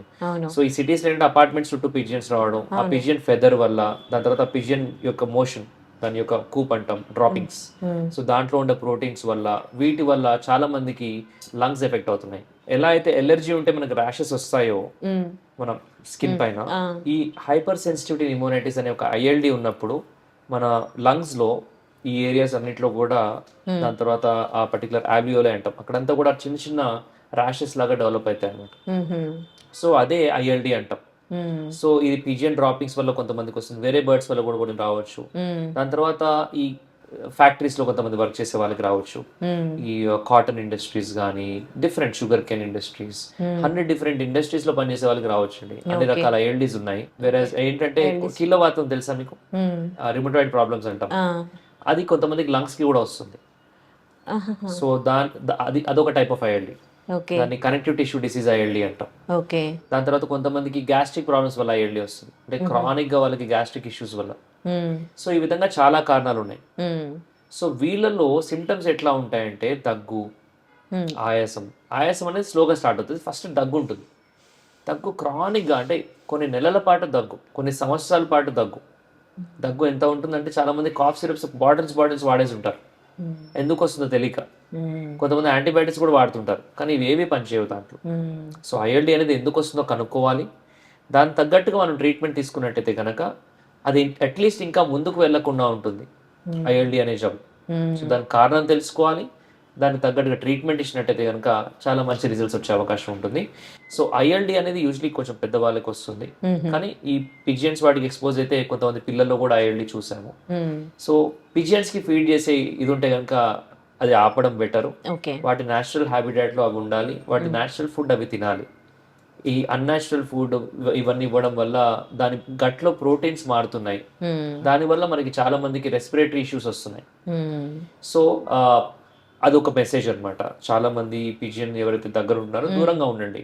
బర్డ్ ఫ్యాన్సియర్స్ లంగ్ అంటాం దాన్ని, బర్డ్స్ ని ఫ్యాన్సీ చేసే వాళ్ళకి కామన్ గా వస్తుంటాయి ప్రాబ్లమ్స్. కొంతమంది వాళ్ళ పాపం తెలియదు ఇవన్నీ అవుతున్నట్టు బాల్కన్ లో ఉంటాయి, కానీ వీళ్ళకి లోపల జబ్బు వస్తుంటుంది. కొంతమంది పెట్స్ ని కూడా పెంచుకుంటారు కదా, ఓన్లీ పిజియన్స్, డాగ్స్, క్యాట్స్ వాటి వల్ల అలర్జీస్ వస్తాయి, ఐఎల్డి రాదు. That's a different disease. But ఈ కొన్ని పిజియన్స్ వల్ల, వాటి వల్ల, కొన్ని డస్ట్ వల్ల, బయట ఉండే పొల్యూషన్ వల్ల కూడా వస్తుండొచ్చు. ఇంకా పేపర్స్ రావాలి దాని మీద, సైంటిఫిక్ పేపర్స్. పొల్యూషన్ కూడా ఎంతో కొంత రోల్ ఉంటుంది. అదే విధంగా dust, industrial dust, factory dust, ఈ విధంగా చాలా ఉన్నాయి దానికి కారణాలు. కానీ ట్రీట్మెంట్ అనేది ఐఎల్డిని ముందుకు వెళ్లకుండా ఆపడానికి ఉంది తప్ప ఆల్రెడీ గట్టిగా అయిపోయిన లంగ్ మళ్ళీ మెత్తగా అవ్వదు, ఎర్లీ స్టేజ్ లోనే రావాలి వాళ్ళు. సో డిలే చేయదు. అంటే వాళ్ళంతటి వాళ్ళు కాఫ్ సిరప్స్ వాడి సింపుల్ డాక్టర్స్ దగ్గర చూయించుకొని చేయడం వల్ల ఏమవుతుందంటే టైం వేస్ట్ అవుతుంది. ముందే వచ్చి ఉంటే అది ఐడెంటిఫై చేసే స్టేజ్ అనేది 4th స్టేజ్ వరకు ఫాస్ట్ గా వెళ్లకుండా ఉంటుంది. ఎగ్జాంపుల్ చెప్తున్నాను, 1, 2, 3, 4 స్టేజ్ ఏం లేవు ఐఎల్డీలో, అన్ని డిసీజెస్ లో ఉంటాయి. సో ఇది ఒక చిన్న ఎగ్జాంపుల్. సో స్టేజ్ 1 ఉండేది స్టేజ్ 3, 4 వరకు పోకుండా కొంచెం ముందే ఆగుతుంది, అంటే లంగ్ కెపాసిటీలో కొలుస్తుంది. స్టేజ్ కంటే కూడా లంగ్ కెపాసిటీ బాగా ప్రిజర్వ్ అవుతుంది, తగ్గకుండా ఉంటుంది. లేదు లేట్ గా వస్తున్నారంటే ఆ దగ్గుతో పాటు నెక్స్ట్ ఆయాసమే స్టార్ట్ అయ్యేది పేషెంట్ కి. ఇంకా ఆయాసం స్టార్ట్ అయిందంటే 50% లంగ్ ఎఫెక్ట్ అయినట్టే. సో అప్పుడు ఆక్సిజన్ ఉండాల్సి వస్తుంది ఇంట్లో. ఈ లంగ్స్ బాగా ఎఫెక్ట్ అయితే నెక్స్ట్ దీని ప్రెషర్ అంతా హార్ట్ మీద పడి హార్ట్ ఎఫెక్ట్ అవుతుంది. సో ఇవన్నీ కాంప్లికేషన్స్ వస్తాయి అన్నమాట. So earlier the better. అంటే మీ దగ్గర ఎలాంటి ట్రీట్మెంట్ ఉంది దీనికి? ఐడెంటిఫై చేయాలి ఐఎల్డిని. సో దాని తగ్గట్టుగా మనకి లంగ్ ఫంక్షన్ టెస్ట్ ఉంటాయి, సిటీ స్కాన్స్, ఎక్స్రేస్, వీటితోటి ఐడెంటిఫై చేసి దాని తగ్గట్టుగా అది సిటీడీ ఐఎల్డి అనుకుందాము. సో రిమటాలజిస్ట్ ని కూడా ఇన్వాల్వ్ చేస్తాం. దానికి కొన్ని ఇంజెక్షన్స్ ఉంటాయి ఐఎల్డిస్ కి, అవి ఇవ్వడం వల్ల ప్రోగ్రెషన్ బాగా తగ్గుతుంది. కొన్ని టాబ్లెట్స్ ఉంటాయి. సో ఈ విధంగా పేషెంట్ కి తగ్గట్టు it's all tailored. So every ILD patient, అంటే ఎనీ డిసీజ్ అనుకోండి, every patient is different. Especially ఐఎల్డిలో ప్రతి ఒక్కటి డిఫరెంట్ కారణాలు ఉండొచ్చు. సో ఐడెంటిఫై చేసి కొంతమంది దీనికి బాగా రెస్పాండ్ అవుతారు, కొంతమందికి ఇంజెక్షన్స్కి బాగా రెస్పాండ్ అవుతారు, కొంతమంది టాబ్లెట్స్కి. అవన్నీ చూసి దాని తగ్గట్టుగా ఇవ్వడం జరుగుతుంది.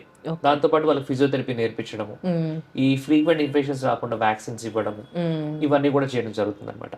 So we see a lot of ILD cases, COPD, asthma regular basis లో, because this is exclusive lung centre. మన అలర్జీకి, లంగ్ డిసీజెస్ అంటే పల్మనాలజీకి అండ్ స్లీప్ కి. So our centre is exclusive for both children and adults. So all age groups చూస్తుంటాము. ఎంతో మంది suffer అవుతున్నారు. సో సాధ్యమైనంత మందికి ఈ డిసీజెస్ నుంచి విముక్తి పొందించడమే మా Yeah. మెయిన్ ఉద్దేశం. సో చూసారు కదా శ్వాస హాస్పిటల్ ఎలా ఉంది, ఇక్కడ ఎలాంటి ప్రాబ్లమ్స్కి మీకు సొల్యూషన్ దొరుకుతుందో. అలాగే చాలామంది రివ్యూస్ కూడా మీకు చూపించాం కదా. చాలా హాస్పిటల్స్ తిరిగి వాళ్ళకి సరైన ట్రీట్మెంట్ దొరక్క ఇక్కడికి వచ్చాక వాళ్ళకి చాలా ఉపశమనం లభించిందని చాలామంది పేషెంట్స్ చెప్తూ ఉన్నారు. కనుక మీరు కూడా ఇలాంటి సమస్యలతో సఫర్ అవుతున్నట్లయితే శ్వాస హాస్పిటల్కి వెళ్ళండి, మీ సమస్యలకి చక్కటి పరిష్కార మార్గం దొరుకుతుంది. ఒకవేళ మీకు అపాయింట్మెంట్ కూడా కావాలి అని అనుకుంటే కింద స్క్రోల్ అవుతున్న నంబర్స్కి కాల్ చేయండి. And for more videos, Please subscribe to iDream. Please subscribe to iDream. Please subscribe iDream. And please subscribe to iDream. For more videos, subscribe to iDream. please like, share, and subscribe to the channel. Congratulations, iDream. Subscribe to iDream. Subscribe to iDream. So subscribe to iDream Media. iDream ki iDream team andarki huge congratulations. Please subscribe iDream media. Please subscribe to iDream. Subscribe iDream. Please subscribe to iDream. iDream అంటే నా కళల channel subscribe చేసుకున్న నోరు తిరుగుతలేదు, మీరైతే గంట గుర్తు కొట్టండి. For more such videos, please subscribe to iDream. Subscribe to iDream. Please subscribe to iDream. Please subscribe iDream Media. Please do subscribe to iDream. Please subscribe to iDream Media. For best entertainment and information, please subscribe iDream. And don't forget to subscribe to iDream.